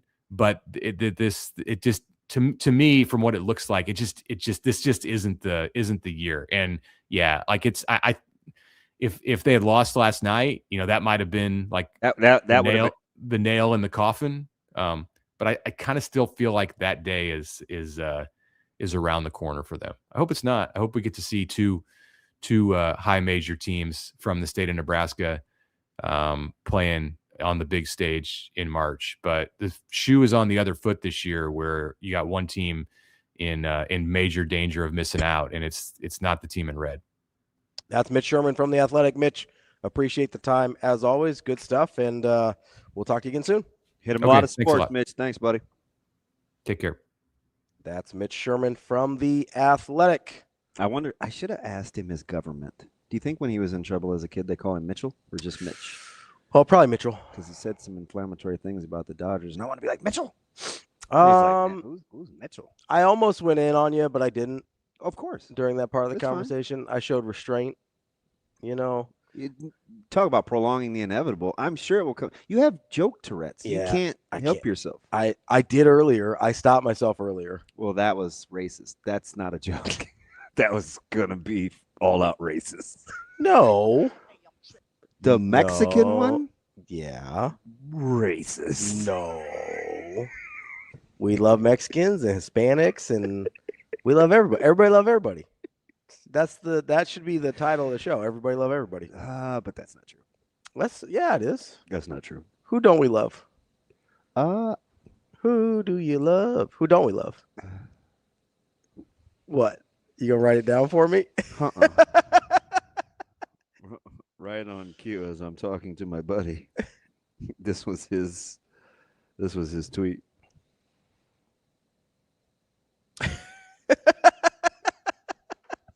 You don't like him either. No, it's fine. This one? Well. Yeah. So now you need to be back rocking with the mayor. Like and love are different. I love you. Yeah. Answer the question though about the Jays. Which one? Prolonging the inevitable or the replay that saved the season? Well, first of all, it was the correct call. The ball was still on his fingertips. It was the tips because it was out of the palm. It was out of the palm, but it was right here. Shane, relax, not Rosie. It was right here when both the light went off and it was 0.0. It was the correct call. The first angle they showed wasn't great. The one from behind the basket was much better. So it was the correct call. I think I said this early in the year. Things have changed a little bit, but I still think this is an NIT team. Okay. Mitch said something that was eating at me all weekend about the NFL and the Twitch with Buffalo and Jacksonville. Mm-hmm. The 0 versus some other mythical clock on the field drives me up the wall. Okay. So whatever it is, when you explain it to me, tell everybody that it's different. Okay. Does that not make sense? No, that's fair, yeah. Yeah, 0 was on the clock. Yeah. Zeros were on the game clock with Jacksonville and Buffalo. Yes, correct. So do you have some other timing mechanism that you're going by? And if you do, tell people. Tell people. Yeah, just be like, because I think in football, I think you're right. Because in football, you don't have the point seconds. Yeah, drives me up the wall. In basketball, you do. It drives me absolutely. But usually the point is visible in hoops. That's what I mean.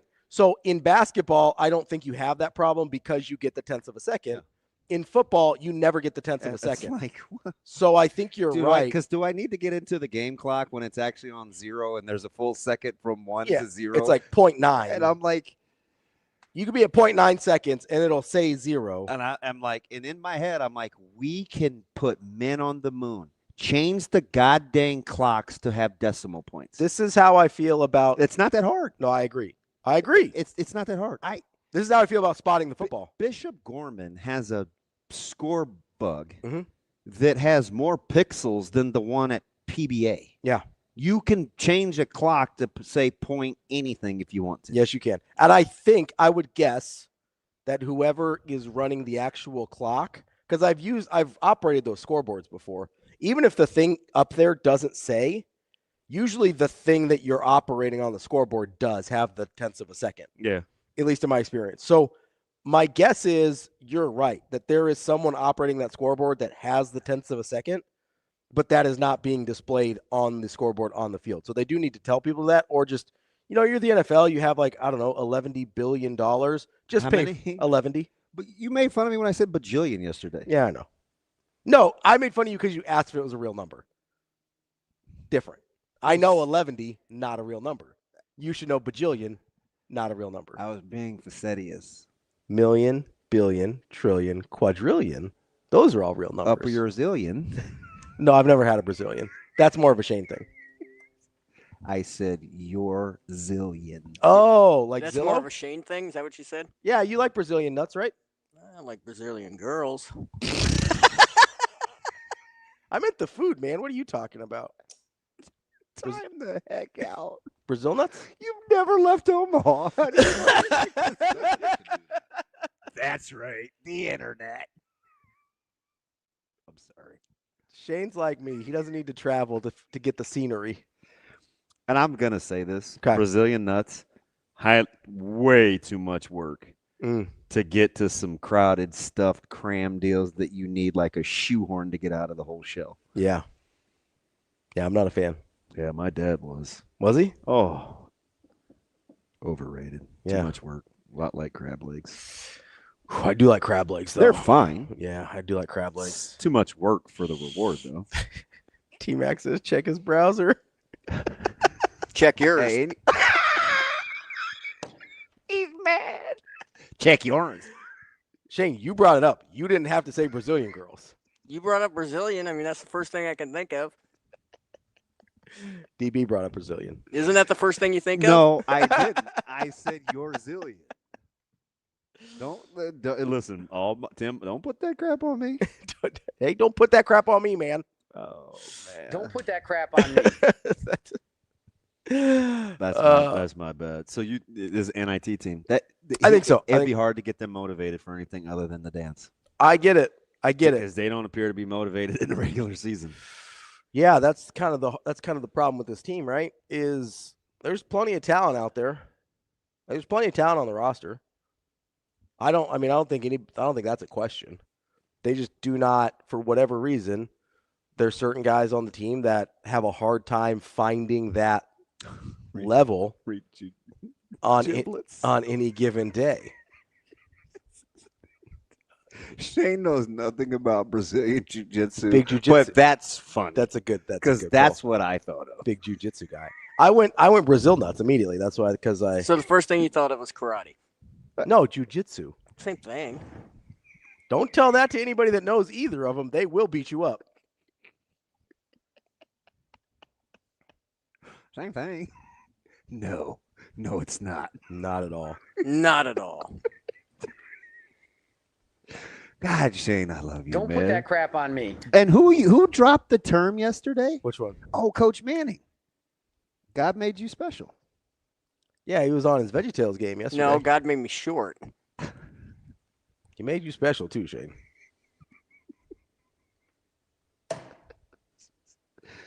All right. Josh says Creighton clearly doesn't like to play defense. Yeah, that was embarrassing. No, it's terrible. And here's the thing that I know. I asked you this question. I wanted to ask Nick, but we didn't get to it. And I don't remember if I know I asked you off air. I don't think I've asked you on air. I asked you whether or not, if you are at an athletic deficiency, is it easier to compensate on offense or defense? On offense or defense. Because I look at Nebraska and I look at that and that's not a crazy athletic team. That's not even a crazy long. Can I say something? Though? Yeah, go ahead. I think two things you miss. You're not right on. Okay. I think they're longer than you think. Okay. I think they're significantly longer than you think. Between Frager, Sanford, Barricades long. They are long. Okay. Than you think. Fair. And the other thing is, who do you think is less than average athletically? I didn't say less than the average. I said not crazy athletic. Like if you stacked them up, they might be above average, but if you stacked them up against the other top 10 teams in the country, they're not above 7 athletically. Fair? I don't know. Well, I'll give you 2. I mean, let's look at the top. Okay. I'll just give you 2. Okay. Gale Jr. and Cadeau. Okay. They're crazy athletic. No. They're black, but they ain't crazy athletic. No, I understand that. So crazy length on Michigan too. So that is sort of similar. Length in the front court. Yes, backcourt's that not. backcourt is not big. No. But like Hoiberg's not big. He doesn't. Okay. How about Lawyer and Braden Smith? How tall is Braden Smith? I thought he was like 6'4". Maybe. I'll look. He's not 6'4". Not in real life. Okay, fair. I don't know what he's listed at. Oh no, he's listed at 6 foot. That's my bad. Yeah. That's my bad. It's like, I don't know what the paper says. He's little, and so's Lawyer. Yeah, they're not long. I don't know, man. I think you need to reconsider. Okay. Because I know that there's one guy that's biracial that plays on 20th and Dodge, and he looks like a stiff. Which one? Who refuses to defend right now? The entire roster. Not Josh Dix. Everybody not named Josh Dix. And not Jason Green. Yeah. Well, he's a Miller North guy. He's always going to do the right thing. Wow. You're so closet. It's not even funny. What, you talking about Nick Graves? Yeah. Yeah, Nick Graves doesn't want to defend anybody. He's got to guard better. Yeah. He has got to guard better. I don't think he's a good athlete, though. My point was, if they were doing athletic drills, Sam Hoiberg would run circles around Nick Graves. Sam Hoiberg is athletic. I agree. He's not long. Like he's dunking. He's super twitchy. Yeah. Like he's athletic. He's not long, which I could play multiple sports too. He just plays basketball. I'll be honest, when I'm talking about defensively, small guards bother me a lot. I know. You hate them. That's why really was going to choke you. It really, really bothers me. He wasn't putting hands on anybody. You know that. You saw him try and play defense. He's not putting hands on a soul. You're so childish. If he did, we wouldn't have had a problem. Also, if he stopped shooting those dumbass floaters, but that's fine. I'm not messing with you. At all. No, but I think the question, like, do you think, look, so let me put it this way, because we're talking about Creighton versus Nebraska. Do you think Nebraska is more athletic than Creighton or less athletic than Creighton? More. Okay. Do you think Creighton is... I almost was going to say considerably. Do you think Creighton is athletic enough to defend better than they are? Yes. Do you think they're long enough to defend? Because they are pretty long. Yes. The answer is yes. So what ails Creighton is a lot of what bugged me about Nebraska's defensive line. Is want to? Yes. Am I gonna? Yes. So that's my point. Yeah. Is I think I'm on record right now. Mm-hmm. And if and I'll eat it. I'll eat it. I'll own it. I don't give a good gosh dang. Mm-hmm. The same guys that you're making fun of this year for their play for Nebraska on the D-line, not me, will be markedly better next year, and they will be some of the same guys. I'd believe that. Take it to the bank. I'm the one that liked the D-line this year. Take it to the bank. I believe you. I do. And so I get, well, who's going to play the one? Who's going to play the listen, man, they'll be better.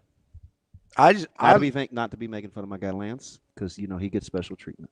I'm all the way. And that's without you coughing up one of those vests, Lance. I need to put you on investigative duty and find me one of those red zip-up sleeveless vests. Investigative duty? Yes. I want one bad. I don't have, and I'm not a big red guy. No, you don't wear a lot of red. No, even with West Side and Nebraska, I you're wear wearing the blacks and and the grays. Yeah. And the red, it's okay. Yeah. Don't love the red, huh? It's just not very flattering for my complexion. I think it's fine. What's wrong with it? Well, what do you care? You think you look good in white? I look great in white. Everybody knows this about me.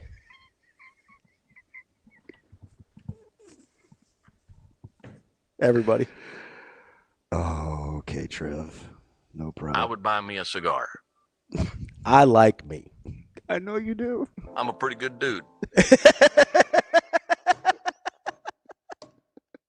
You know, I've tried but I like me. Someone give me some. I like me. I look at me now, and I see all the warts. No, I was gonna say, I'm pretty high on Burburia. Yeah, me too. From Iowa Western. I think that's a dude. And so I did want to talk about the Iowa Western thing for a second here. Fair game. Because a program near and dear to my heart. I know. You got some friends over there. Yep. I know you like a lot of the players over there. I send a lot of guys over there. I love their coaching staff. We talked to Coach Stroh before their championship game. Like, I think you're more familiar with him. I am. I think we're both very fond of Iowa Western. Yeah. I agree, JK. What'd JK say? He said Bearcade doesn't look athletic, but he is. He is athletic. He moves super awkward, though. And he is so long. You see him in the post last night, which is what he should do more of. Very good. That's a good athletic move. Very good in the And post. he finally spun left. Which is helpful. Yeah, but when you're left-hand, a lot of times you don't like to do Yeah, that. a lot of times you don't like to go to the – yeah, I got you. Yeah, that's an because you like to protect the that's ball. an athletic move. So let me ask about Iowa Western, because a lot of people – I can't read Barry's name with a straight face. Well, a lot of people have mentioned with the commitment of Burburia that it's like, oh, it's about time. It's about time you start dipping into the waters over at Iowa Western and stuff like that. Like, I do not subscribe to that. First of all, okay, so that was my first question. I do not subscribe. Is that a legitimate complaint? No. Second, not in my opinion. Secondly, if it's not, why isn't it? Because I think we see a lot of guys go to Division I programs from Iowa Western. So what's the disconnect there? Because I think it's really easy to look at and say, hey, nobody wants real answers. I would like a real They answer. just want to be opinionated. I think Bo was limited in terms of what his boss wanted him to do in the junior college ranks. Fair. I think it was just short of a mandate. Okay. But as Nebraska was flirting with the idea of their academic status and what they wanted to do, and we had a guy in Perlman that said it was overrated. Moving into the Big Ten, wanted to keep that academic. I think. Okay. So Bo is something different. Riley didn't have the know-how yet. Just wasn't connected. So he gets a pass. Also, the JUCOs on the left coast aren't quite the same thing as they are here. Like, it's a different thing. And while Frost had a unique relationship with Stroh, the more comfortable you are with somebody can breed complacency. So it turned into more of a, hey, if you've got a guy, let me know, than versus we'll make the concerted effort to be over there. So it's not like this one sweeping. Just one reason. Yeah, it's not. Can I? And Stroh is super visible. Like, he's in the area a lot. He's at a lot of high school games. He's very easy to talk to. And so, but to his credit, he's also well established enough where he's got pride too, right? He shouldn't have to beat down your door either. Like, hey, you know where I am. We're pretty good at this. Yeah. So, I mean, some of that is just maturity in guys. There isn't any it's just easy, uneducated, in my opinion, low-hanging fruit to make all the common disconnects about why they're like, the bastard child, for lack of a better So there's term. no like overarching. I don't think so. But let me ask you because this. they're they've had really good players. I think for each coach it was something different. So and let's keep it a buck. Yeah. Right? Coach Rule contemplated hiring. Like, he's well aware of Iowa Western. So you do agree, though, that there are players that have been at Iowa Western over whichever coaching staff that could have been helpful to Nebraska. Yes. Fair. And Nebraska probably should spend more time building a relationship with Iowa Western. Fair. Because I think that's what I think some people want to put it all in the same bucket, right? Yeah, but again, but remember, the overarching you had the is transitioning of the Transfer transfer portal Mhm. versus junior college. So that put things at a stalemate. There weren't places for them. Yeah. Well, if we felt like there weren't places for them. Easier film to watch. D1 versus D1 versus JUCO. Correct. That's fair. That's why a lot of guys avoid quarterbacks. Now, I know that's not confrontational, and it's not finger pointing, and it isn't hot take or no. I want a real answer. I want a real answer. I'm just giving you the practicality of what I think hindered different coaches at different times. Because for somebody who hasn't gotten in the weeds on it, like it is really easy to look at. Okay, it's like they're sending all these guys to Division I football. A lot of them to power conferences, and Nebraska is an hour and 15 minutes away. It's a little bit further than people think. Do you think Coach Rule spent time with Aaron Terry on a humbug? No, I don't. Okay, so Frost had it like that's his own deal with him and Stroh. Well, to be fair, also Frost and his staff didn't spend enough time anywhere. Locally, I didn't. I'm not throwing the baby out with the bathwater. I think Frost had other foibles that I think limited going to the junior college ranks, and one of them was I think they got impatient with the recruiting evaluation process. Okay. I think a lot changed with the exodus from Miami when he brought the first group in kind of panicking about talent versus who's really going to be all in for the long haul. Because I think over time he figured out that's what that job was really going to take. He just didn't think he was going to be the guy for it. Or he wasn't the guy that was for that, right? Because it's just grimy. Like and I think he knew that the hourglass was ticking. I'm not making excuses. I'm giving you an explanation. Yeah. Riley, again, the junior college that he was raiding up in Corvallis and along that left coast were different than just popping over to Iowa Western, because at that time it was, hey, OCs, quarterback coaches, we need to be traveling the country to figure out how to incorporate this quarterback run game, because this guy we have right now, Tommy Armstrong, we got to figure out how to transition because this isn't who we're used to coaching. Yeah. And Bo, I think, had restrictions on what he could recruit out of the junior college ranks because he did try, whether it was Snow or and remember those guys, it didn't go well early. Now he had a few that he inherited, right? A couple State Lake, but it was touch and go, man. Do you think with the way the transfer portal have changed, where do you think that leaves junior college recruiting? So I think junior college will come back around. I actually agree. I think junior college will come back around because what's starting to happen? These guys are starting to filter down because they don't have anywhere else to land. And it's not always an academic thing. Yeah. Sometimes they're looking for guys places want to play. Sometimes guys want bridge years with eyeballs to go do their thing. So you get a lot of good players.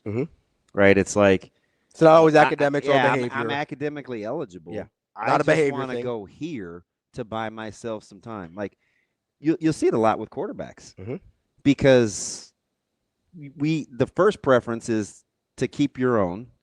The next preference is to get one out of the portal. The next preference is high school.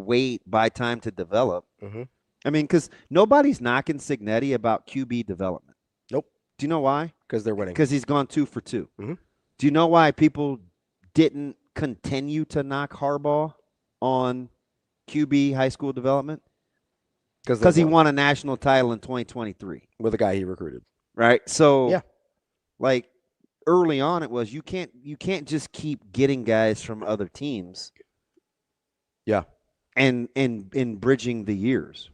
But nobody has a problem when Miami does it. Nobody has a problem when Cignetti does it. I just don't know how sustainable it is. Sure. I think you've always got to get quarterbacks out of high school at some point. I wonder if that's true for everybody.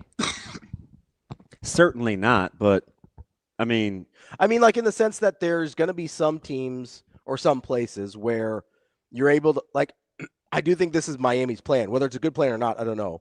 But I think their plan is, hey, let's put together really good defensive lines, offensive lines. This is going to sound dumb. Who won the national title last year? Who won the national title last year? That would have been Ohio State. Okay. With a transfer quarterback. Okay. He bought some time. Who won the national championship before that? Michigan. J.J. McCarthy. Okay. Did the quarterback before that come from high school? Before McCarthy? Did the quarterback before that come from high school? Did the quarterback before that come from high school? You're testing my memory here. No, and I'm not expecting you to know off the top. What I'm saying, if you just when you look at the quarterback spot, you have to be very, very careful. I'm just playing into your point that you just said. Sure. It's not. It can depend on who you are. I think Because my point in that is it depends on what's around you.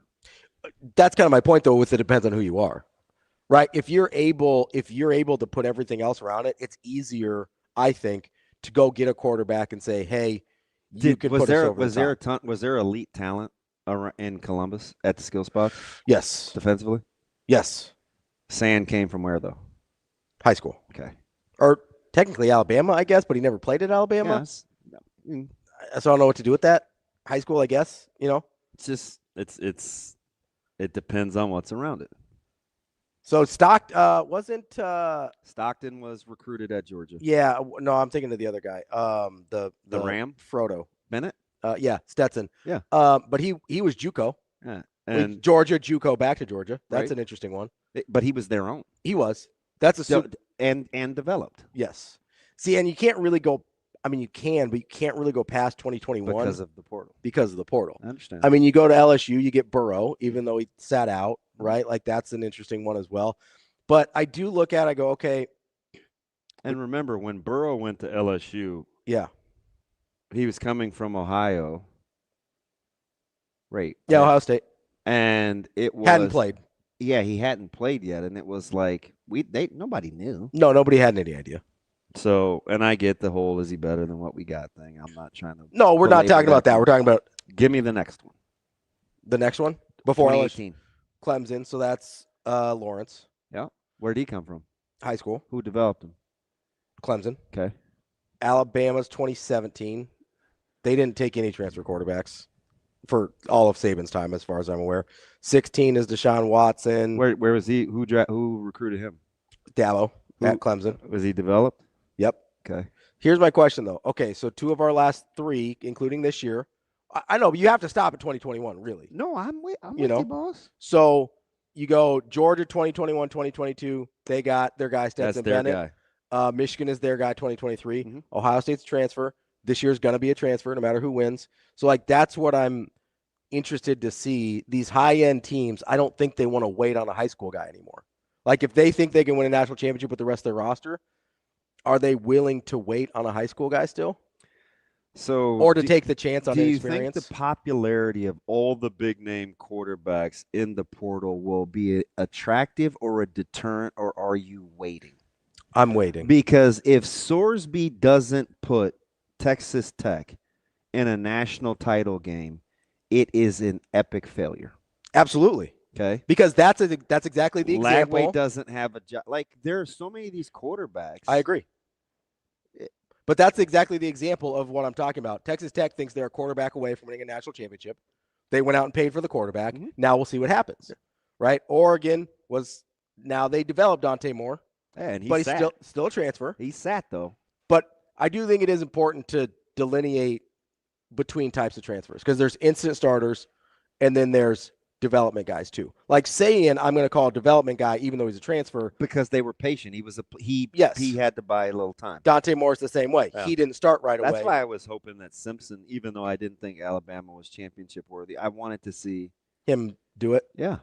I mean, halfway through the year, even 3/4 of the way through the year, nobody's playing better than Ty Simpson. And I did say that I thought Mendoza would be successful with Cignetti because of what he did with work. Yeah. I certainly did not see Heisman. So you didn't think he was going to be this. But you thought he was going to be good. And they're significantly better everywhere else. Yeah. And, you know, the dirty little secret, like he kept his O-line coach that was at Indiana. Mm-hmm. He kept him. You know, I like to take my victory laps. I also, I'm not going to pretend like